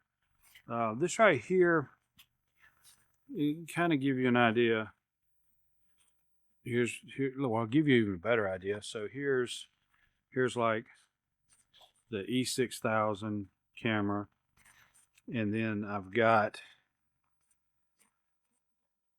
the new lens down here, or let's see, in a pocket like that. And then we got another lens in a pocket like that. And then we got, well, I hope my wife don't watch these videos. Anyway, so you got room, options. I've told you before. Don't forget it. Options. You have to have options. Okay, so, and here's dividers. A bunch of different dividers. And just rip all these goober snorts out and kind of give you an idea of the depth. So here's the And so you got about that much more above the top of the camera, which is about an inch, inch and a half at most, above the depth of a E6000, Sony E6000 camera with a cage on it. So you got a lot of room here. I mean, that doesn't fit right, but it does kind of slide on there. So I don't think that's an E-mount. Yes, that's what it is. So these are for the Minolta AF style lenses. So now I think all my lenses have tops and bottoms. Now let's see what this is. This is another something, kind of like a deal that I showed with a socket impact. So this right here would go on the end of an impact, and so there you go. A standard 1/4 inch. I can't. I mean, putting this on a 1/2 inch impact is like driving a finished nail with a sledgehammer. It's something that shouldn't be, but it is. Oh, I think this is a filter of some kind. A UV 58 millimeter. And I'm the type of person that I was at a yard sale and a guy had a handful of gun parts. And I looked through them and I seen something and I was like, how much do you want for all this? He says, well, I'll take $10. And I said, well, all right, I'll give you 10 for it. And so I brought the Glock 19 frame home with me, and now it's a whole gun. So if you give me something that needs stuff, I'm going to get the stuff for it. And so you hand me an empty toolbox and I'm going to fill it up. So hence lens filters. Don't know what to do with them. Don't know, but I got them because I have something to put them on. So I got to have them. Can't have a camera if you ain't got, you know what? This is just aggravating. You can't have a camera that you ain't got filters for. You got to have the filters. Even if you don't know what to do with it, you got to have them. It just is what it is. And I know what UV, it's ultraviolet, but I don't know how that affects cameras. And so I don't know what a UV filter does for you on a camera or a video camera. Your time is very important to me, and I thank you for spending it here with me. Thanks, and God bless. Okay, so we got a mailbag going on here.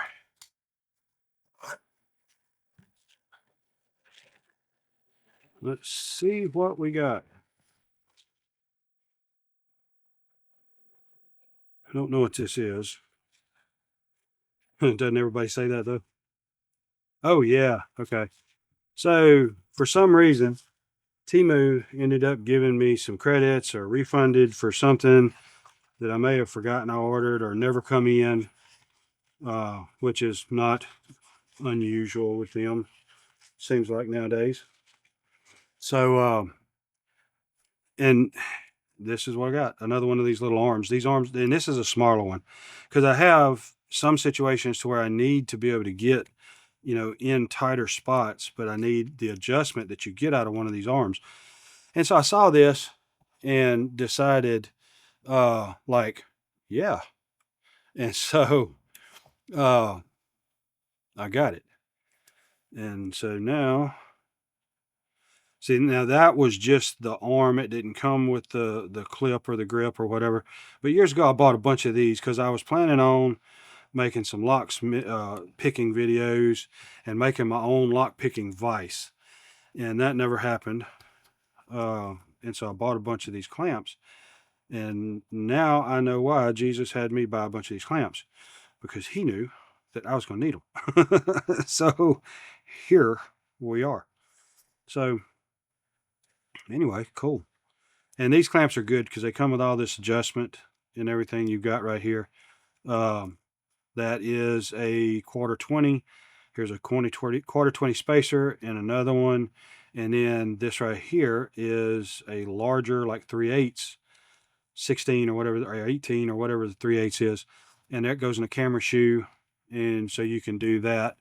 And it also comes down to a 1/4 20. And then you can also, you know, back that out right there. So you got options here, and we all know I love options just as well as everything else. So there we go. Right. Awesome sauce. So let's see what else we got. All right, we're gonna get this big old mammer here out of the way. Oh yeah. Well, hopefully it works. I see the box has got some damage.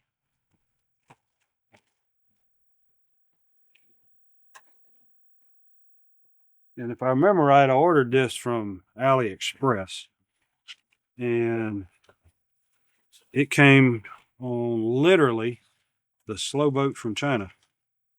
I mean, literally, that's how it got here.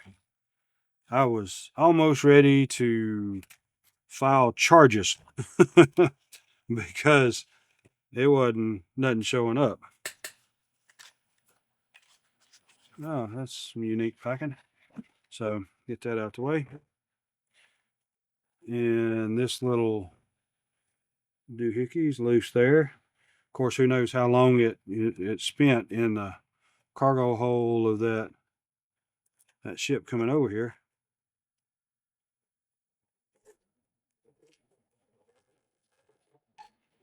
And so really this is a scale, by the way. Really, these are kind of designed to have that on the floor, and then this mounted up high to where you can see what's going on. And I don't know, let's see. Oh, and it takes quadrillion A's.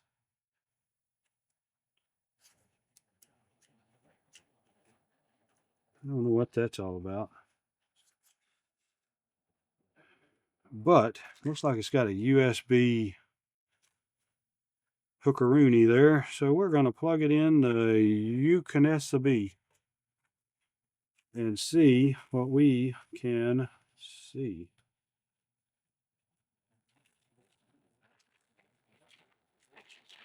But I got this because I had some stuff that I was going to ship for eBay, and I needed to weigh it to kind of figure out what kind of postage to clip onto it. I couldn't find any kind of scale. I had postal scales from years and years ago, but I couldn't find them.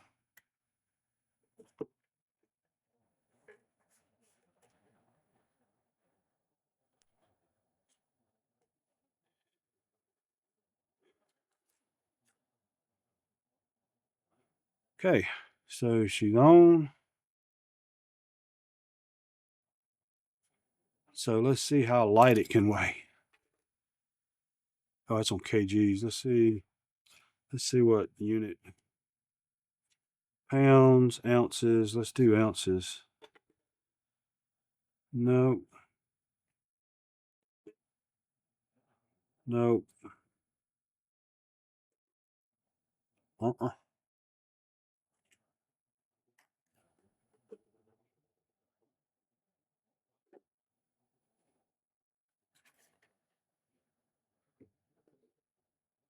Apparently it takes a lot.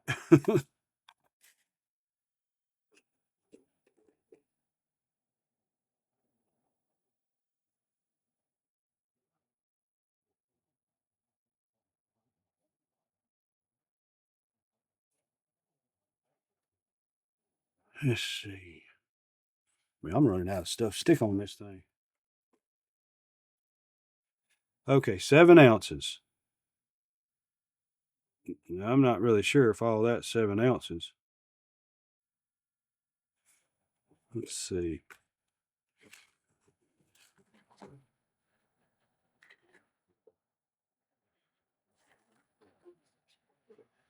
I mean, I got something down here. I'm going to try it out. This right here is a weight that is used to go on, you hang it on an arrow and measure the deflection to figure out the spine weight of the arrow. And so let's zero that out.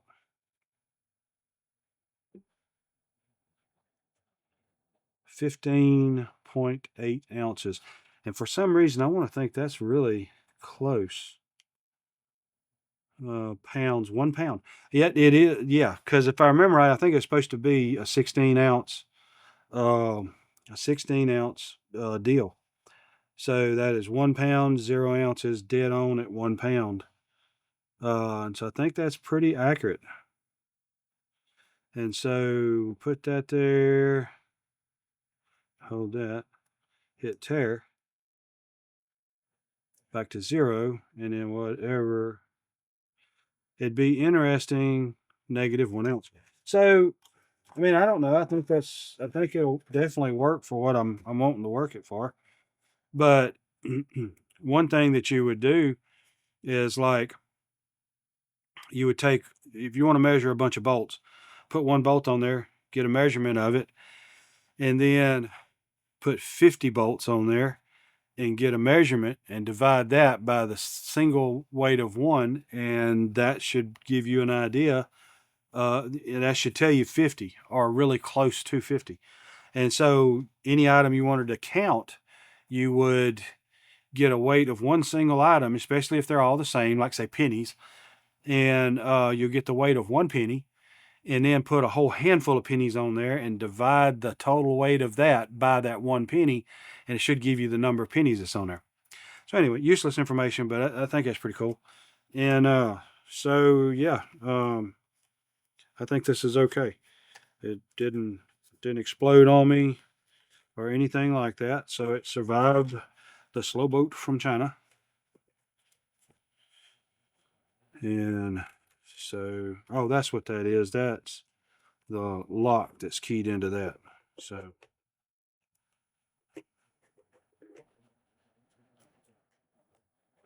oh yeah, okay. So the light come on. Nobody's home, but the light did come on. So there we go. All right, we're just gonna pop that in there, and we'll kind of wind this up. And probably cut all this winding up out here.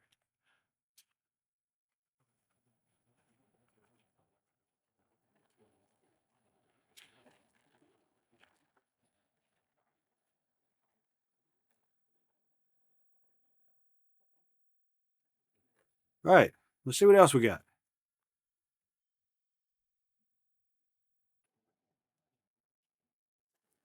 All righty.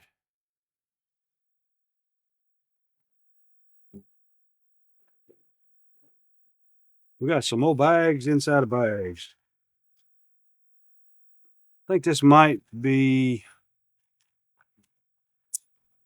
AliExpress. I believe this is AliExpress. Not really ordering anything from TEMU anymore.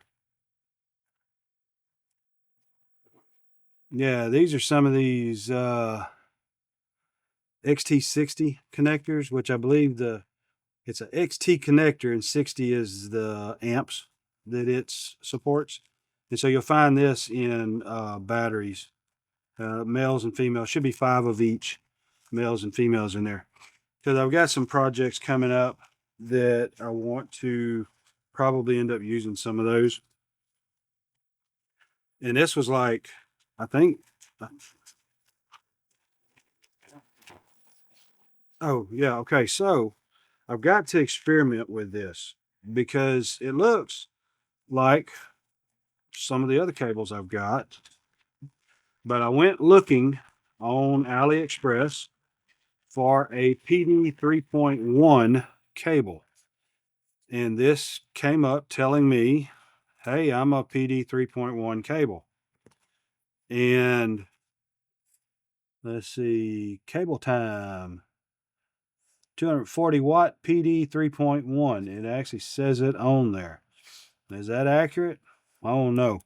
But I want to think the TS101 is PD 3.1 compatible, I think, is it?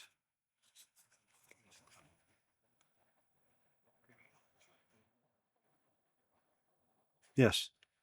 It'll go up to 90 watts PD 3.1. So, and that may be like 24 volts or something. I don't remember. But anyway, let's see if it can negotiate that. And let's plug this into the PD 3.1 port on my power supply.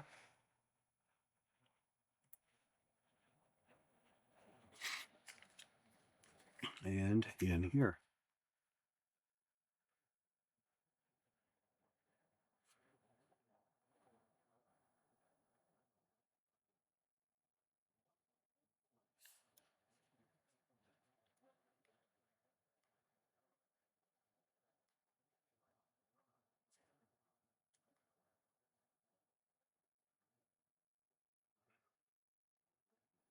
.28 volts.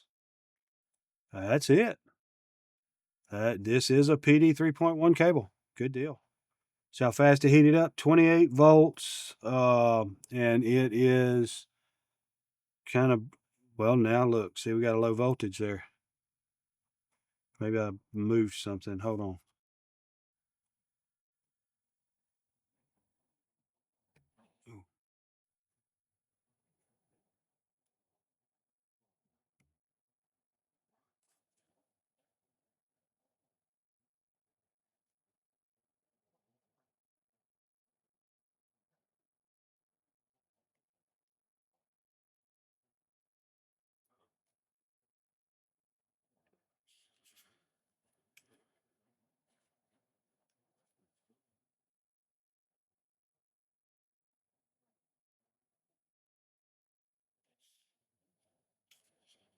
I don't know. May not be a good cable.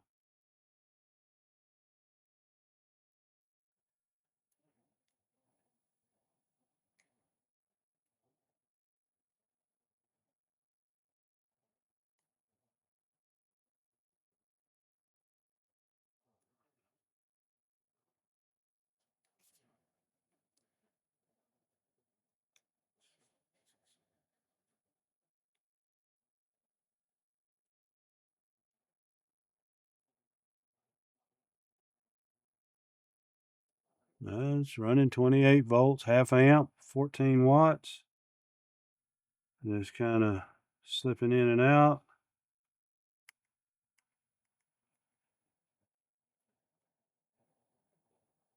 Let's get it down to 300.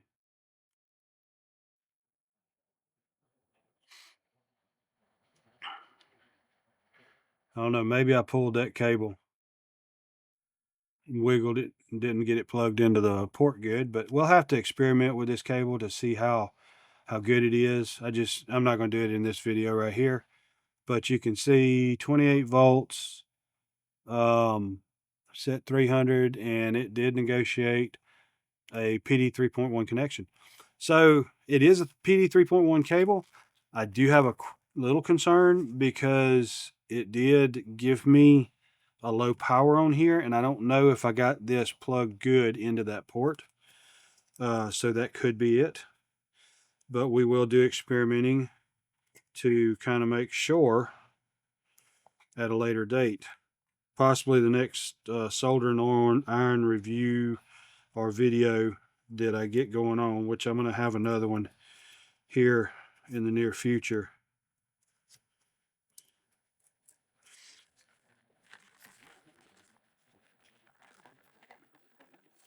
So hopefully that is a good PD 3.1 cable. And I finally got that issue under control. So I've been looking for a cable. You got to be careful when you buy stuff on TEMU and ALIEXPRESS and all that, because you can very likely, it'll say, this or that, imply that it is a proper cable of the type you be looking for, and it is not. and they don't want to tell you the truth, because they want to sell you a cable. And that's what I've run into trying to buy PD 3.1 cables. You know, I mean, I wouldn't care, $10 or whatever, but I just wanted a PD 3.1 cable. And so hopefully that's going to be the one. So See what else we got. okay, so I think this was TEMU. And I definitely want to try to get some of this from AliExpress as a comparison. But buck knives. I was not expecting to see that on there. So you know what? I think I may have bought a clone. I just thought I was buying a freaky knife.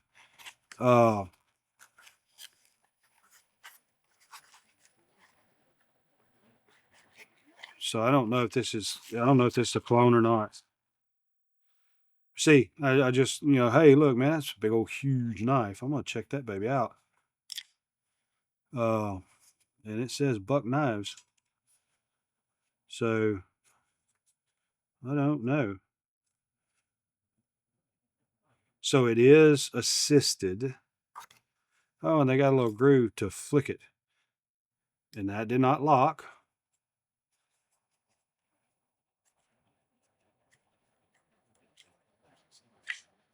So we'll be doing a review probably of this. I think these are just plastic. Yeah, hey, we may do some dyeing on these, because these are kind of an OD green already. And so I may try to do something just to make them look different, just because I can. Don't know what this is about. Let's close this up and check it out, because it looks like it opens. I mean, when you say that opens, or maybe it don't. No. So I don't know. I don't know what that's about. It's just a back strap. So I don't know. We'll figure it out. And it's got the feel sharp going on there. Don't know what that means, but it feels sharp. Pocket clip, like you're gonna pack this. No, babe. We ain't packing that. What is that thing? Let's just put the measuring tool. Oh, we got a measuring tool right here. That is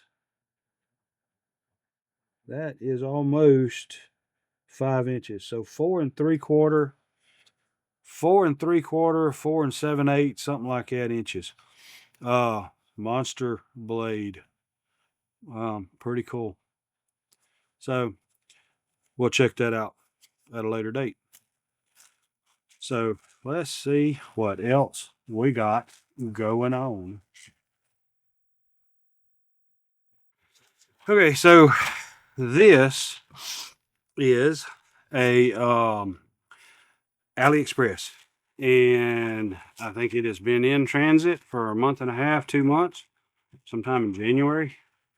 Very, very, very slow progress. I think it was stuck in customs for a while, and just all kind of stuff. And let's just start with this bag. It's been doing things for so long, I don't even remember what all this is, but it was several things that I thought I needed at the time. Oh yeah, okay. So this is the cable test, and I may have had one of these already. I don't know. I've got one from a buddy of mine. 'Cause I think he gave me something that kind of looked like this, and so I may have something like this somewhere. But you hook your cables up, and it will, basically do a loop test between your cable to make sure that everything's good, that it's actually wired up correctly and functioning properly. And so you'll get power in through USB-C, and then you can test a Type-C to a Type-C. A to C, or you got even oddly enough lightning, from A to lightning or C to lightning or any combination of A and C, to micro, type C, and lightning connections. And then this right here, I believe you should be able to take and check your lights, and it will tell you if it is a data cable or just a power cable, charge cable. And so this is a pretty cool little board that would come in handy with it for anyone that has a lot of cables, kind of like me. And because I don't know how many times I'll grab a USB-C cable. I don't really run across it that much with, say, a lightning cable or a mini or micro cable, but a lot of times with USB-C, I'll grab one and use it, and I can't use it with data, and it doesn't seem to work. And then I flip it over and plug it in upside down, and it works just fine. And then sometimes, no matter how I flip it with the USB-C, it doesn't work for data, just for power to charge. So that come in handy to have. And then looks like we have a conglomeration, a conglomeration, a grommet-alation of stuff. So yeah, see, so I got a little 40 amp brushless little controller for my thought process is this: I want to build a drone. I don't want to buy a drone; they're too expensive. So I want to, I guess, end up building a drone. And so this is the first step. I got one. I need 3 more. So, and this is a kit. This is like what's called a little Christmas tree kit. You a soldering kit, solder all this on the board and everything, power it up, and it'll light up and do whatever. But this is, see, I ordered a bunch that I ended up getting refunded on because they wouldn't ship them. Don't know why. I think it was TEMU that ended up doing that. So these came from ALIEXPRESS. Took forever, but I finally got them. So more soldering tests, and so we can do some more soldering tests here in the near future. And this is a pretty cool thing. It makes it look like it is aluminum in the pictures and stuff, but it is not. I think we're going to stick that off the side there.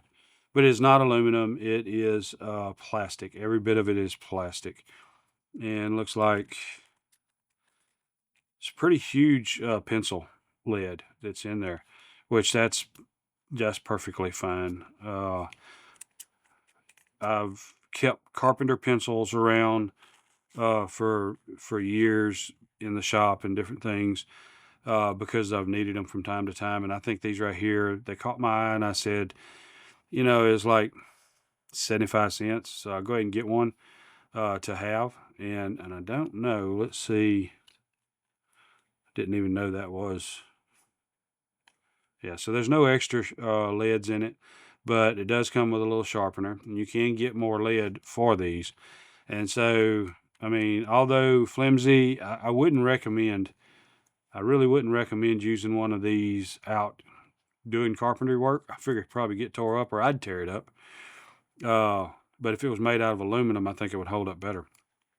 But anyway, for the price, it was practically free. So it's well worth having, just to have on your bench to write with and mark stuff and stuff like that. And this is really good for marking a lot of steels and stuff. To get a mark on it to do some work, but it is lead, so it's not going to show up, but you can still see it on metal. And so we got that. And okay, so and here's some buttons. I saw these; they were like little to nothing. I threw them in the cart just to make the difference for whatever reason, because I needed a little bit extra to get it to $10 or something like that. And so I threw these in. But these right here, I'll end up using on my NASI project. I'm making a network NAS. And I've gotten pretty much everything done. I had done it months and months and months ago before I started doing I say that. I started it in the summer of 2024. This is February of 2025. And I did it before I actually started doing videos in like September, October. I think it was really November where I really started doing videos for YouTube. And I had already done most of the work on this project. And so I'm slowly still getting a few last little things that I'll use on that project. And we'll go ahead and do a video of it all coming together. And I'll probably release the STLs on the printout for the box itself. And it'll be with a Raspberry Pi probably will be the controller inside of the box. I have one picked out. I got a bunch of different Raspberry Pis, so I'll probably use one in that setup. So that's what those are for. Are the purpose behind them. And then I don't know. We got to open this up, and I'll tell you. Oh yes, awesome. This is not going to be a unboxing video / review on this item, but this is cool if it is what I think it is, and I think it is what I think it is. So what this is, and they got another one that's got six knobs, which gives you even more resolution. And so this is a hard click, and so I can pretty much tell you now that it is just going to be a series of probably resistors in series down here with these switches connecting them all up. And so what this is you can dial an ohm. So that would be 1 ohm up to 8 ohms, 9 ohms, and then back to 0. And then this would be the next phase up, 0.1 ohm on up through the series to 9. And then you got kilo ohms, mega ohms, and so on and so forth, all the way up to, I think it's 9,999 ohms. And it's basically how you set each of these settings right here, and you dial in exactly what it would be. So 9,100 or 9,331.1, I guess, is what the dial in there would be.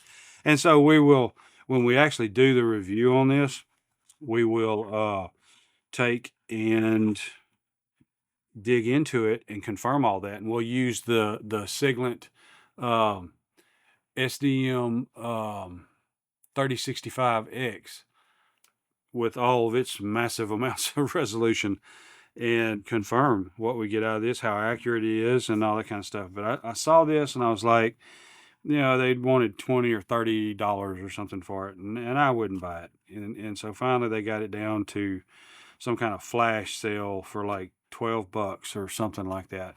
And then I went ahead and bought it. I wish I had gotten the one with the 6 knobs on it to get the more resolution, but yeah, that's more than enough. So that is that. And then that leaves us with, and we'll just put that there, this one. So let's open this up.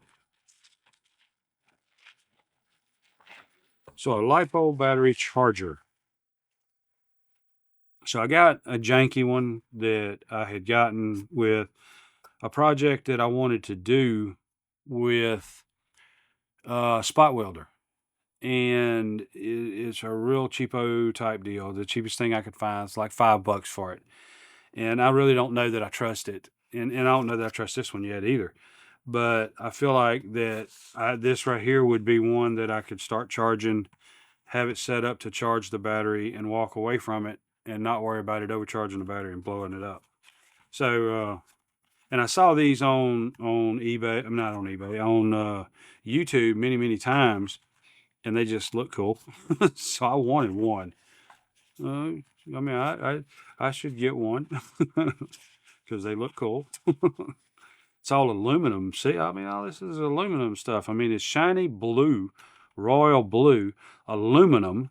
So, I mean, you just can't go wrong with all that. That's just the bomb diggity for sure.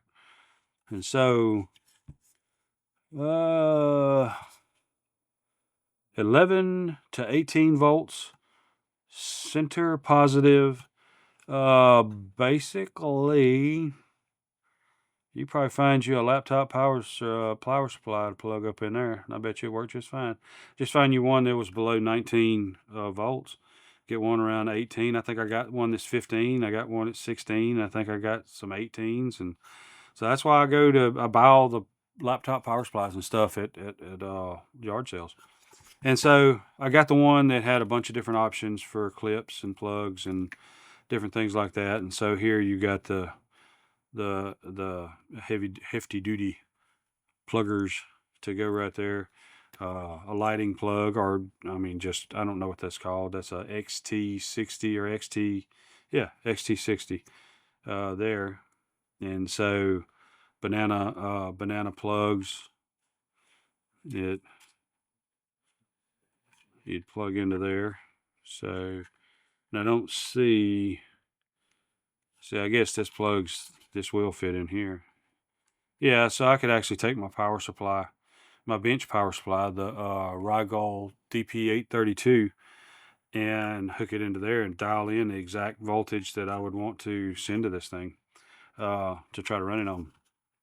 And then a bunch of options here to plug in for the different series. You've got 5-cell, 6-cell, 4, 3, and 2-cell connections right here to be able to hook up. And I think, which we'll know more when we do the review, but I want to think that this right here will condition batteries, LiPo batteries, discharge and recharge LiPo batteries. So it's a LiPo balance charger. So it's got a lot of options, and it's pretty much the question is will it last? You know, will it last more than 1 or 2 charges? But we'll find out. This is another one that I think I was looking at these, and they were in the $30 range, and I just kept looking, and finally I think this one right here was like 15, half the price. And so it was like, well, shoot, they talked me into it. Let's get it. And so I did. And so here it is. And so we'll do some testing and checks on this when we do a review on it. Go into some more details about it and kind of read up on it. I always say I don't need no stinking instructions, but to be honest, the only way to be fair to you guys is to actually read those instructions so I can give you an adequate idea as to whether you want to get one of these things or not. So anyway, so that's what we've got for right now. What is that? That is weird. I don't know. Anyway, so that's all we got for right now. Until next time, or the next mailbag, which I think is going to be tomorrow. And when that mailbag comes in tomorrow, it's going to be another unboxing review that you can't tell my wife about. So there you have it. Awesome sauce.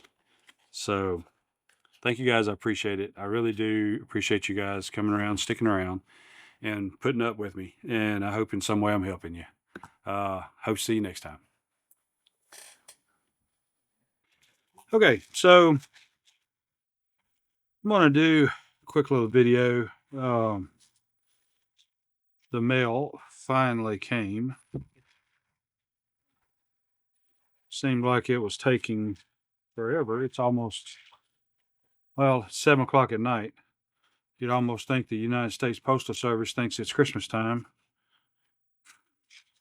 Therefore, they don't have to deliver until everybody's in bed. The only problem is, where I live, the United States Postal Service will say they delivered stuff, not deliver it, refuse to take care of the situation when it's not in your mailbox, saying, we delivered it. So anyway, what I got here is some very grimy ceramic bearings. Now, the bad thing apparently is there seems to be extra bearings, but there don't seem to be any missing. So maybe they give you an extra bearing in there just in case. That's odd. Both of them have an extra bearing in. I guess they expect them to fail. I don't know. That's weird. There's no missing bearings, but there's one single extra bearing in each one. So I've got two sets of ceramic bearings that may end up in one of these with maybe some aluminum scales, custom made or something. Just want to try to dress some of these up, and probably some of the fake Benchmades to just see, you know, just see what's what. And then we got some, what do we got here? These, I don't know if these are ceramic or not, but there's a whole bunch of them. So I'm hoping I got enough combinations to try some stuff out. That's about the size of what's on the Kershaw Iridium. They're tiny bearings. That's about the size of them right there. So that's pretty cool. So, you know, we got a bunch of different options and sizes and this and that and the other. So I think 6mm and 5mm is the center tap, so to speak, on these. Or it might be 3 different sizes. I don't know. But regardless, we're going to try to take some cheap knives and make them into budget knives. I don't know what you want to call it. And no, I agree. It don't make a whole lot of sense. But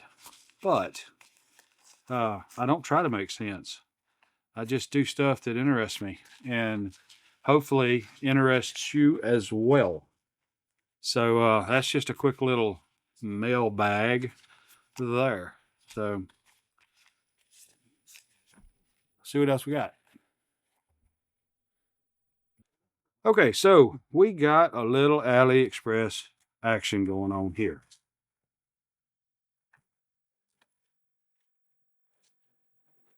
So we got that and that.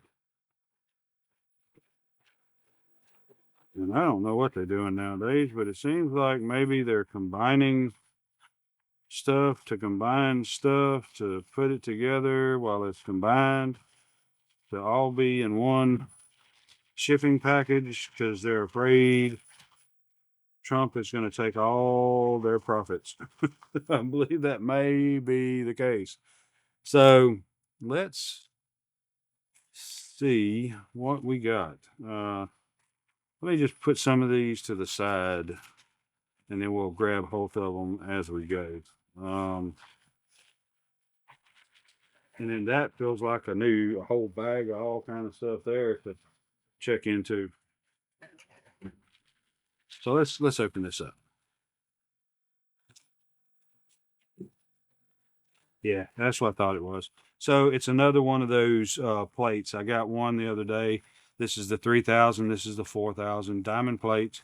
Again, no huge thing there, but I think it's really awesome. Very inexpensive and well worth, you know, kind of fiddling with because you get a handful of sharpenings out of it, and I think it's perfectly fine. Okay, so okay. Well, then I know what a lot of this stuff is, so we will hold this off for a minute.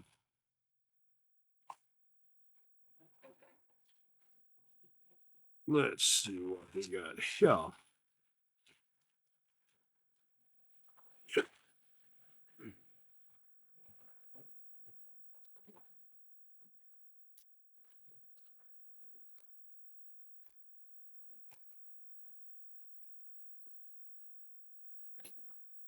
Okay. Oh yeah. So this needs to go with the drone. the drone kit build, because this right here is some of the bracketing for the cell phone on the controller for the drone build we're going to do. It's got a place where you can mount the cell phone, which is your visual for the camera on the drone, which we've also got a camera to go on it. So we got the whole thing going on here, and this is just another component. So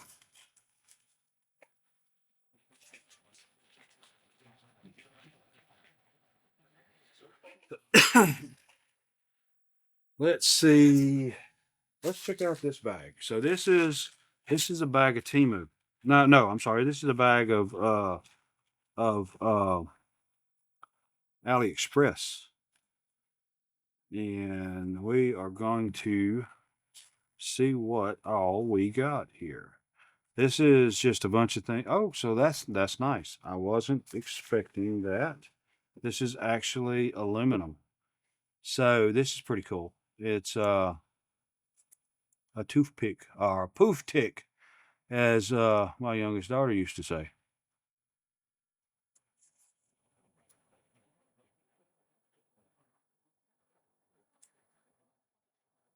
Yeah.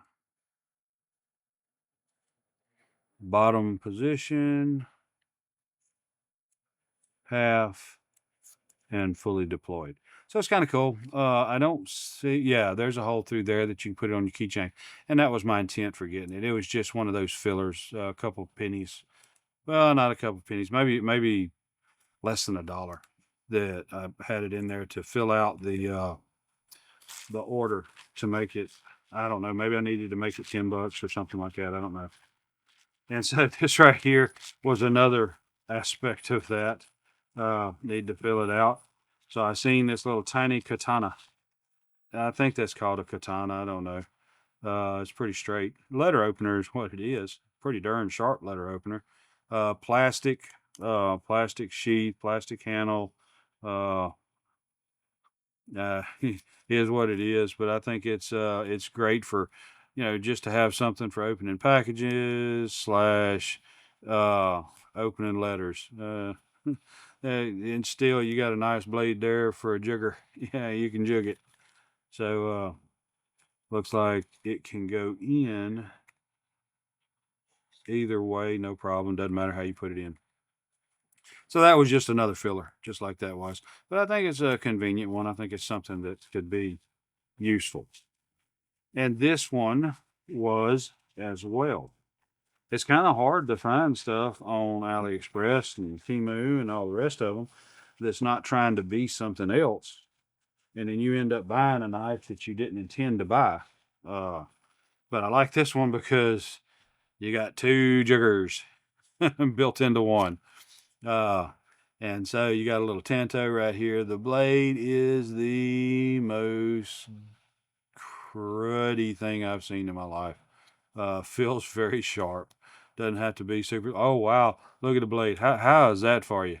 That's an awesome blade there. I mean, that is cool. That is truly amazing. Watch me cut myself. Or break it. Straighten it up a little bit. But anyway, I thought this was actual wood and a real blade. That's more or less like I don't know.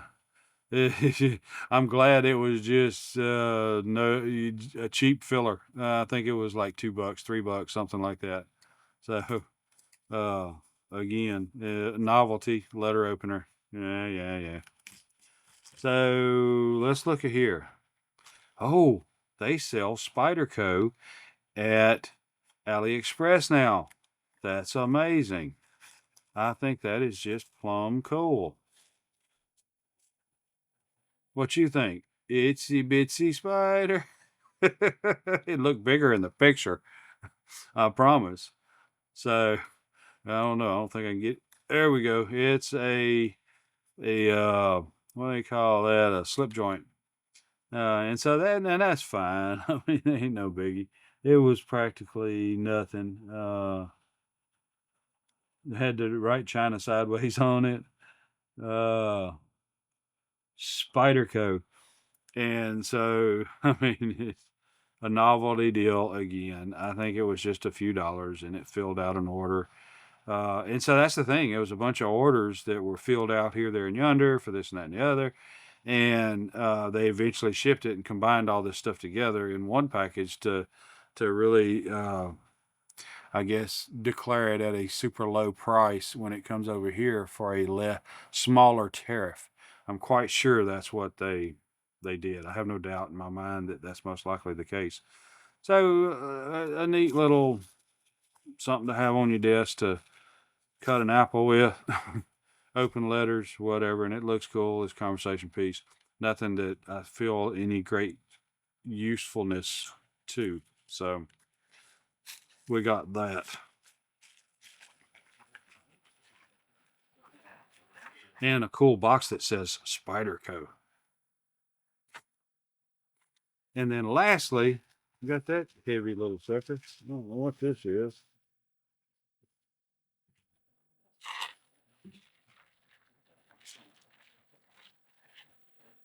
But, oh, I see. I know. Okay.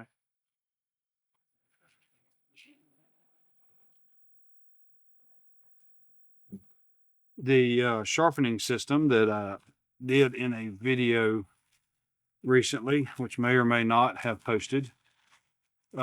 These are some of the sharpening stones that was in, it goes with that kit. And I got another one too. And so these, again, you got a 2500, a 1200, a 600, and a 200. So pretty broad range of diamond stones, because really for a lot of these steels you need diamonds to sharpen them, because they're just so hard. Regular whetstone, which may or may not be able to do it, will actually wear out pretty doggone quick. So some more of these, and that wraps up that part of it so far. Again, I appreciate you sticking around this long, and I hope that if you find this stuff interesting, that you would consider to subscribe. And I hope to see you next time. Thanks. Okay, so I know this come from China. It's getting a little dull. Oh, there we go. I'll tag this on to one of the unboxing or mailbag videos. But this is for the XT style power adapters, and so the different sizes. And what you do with this, you'll put that power adapter in there, and then you're able to solder the connections without melting that power adapter, because this works as a heatsink. And so you have the XT60. You got two different sizes of the XT60, then the T, and then the XT90, two different sizes and styles, and then the mini T. So you have 1, 2, 3, 4, 5, 6 different sizes, and 1, 2, 3, 4 different styles. So it's pretty cool. I think it's going to be something to come in handy. I'm not really sure what these here are, but who knows? It's still got a great purpose. And so that's going to probably, you'll probably see this in some soldering videos, probably in the drone build. And I'm going to probably go ahead and stick this in with the drone stuff, because some of these connectors I will have to be soldering, and this is most likely what I'll be using. Let's see what's next. Your time is very important to me, and I thank you for spending it here with me. Thanks, and God bless.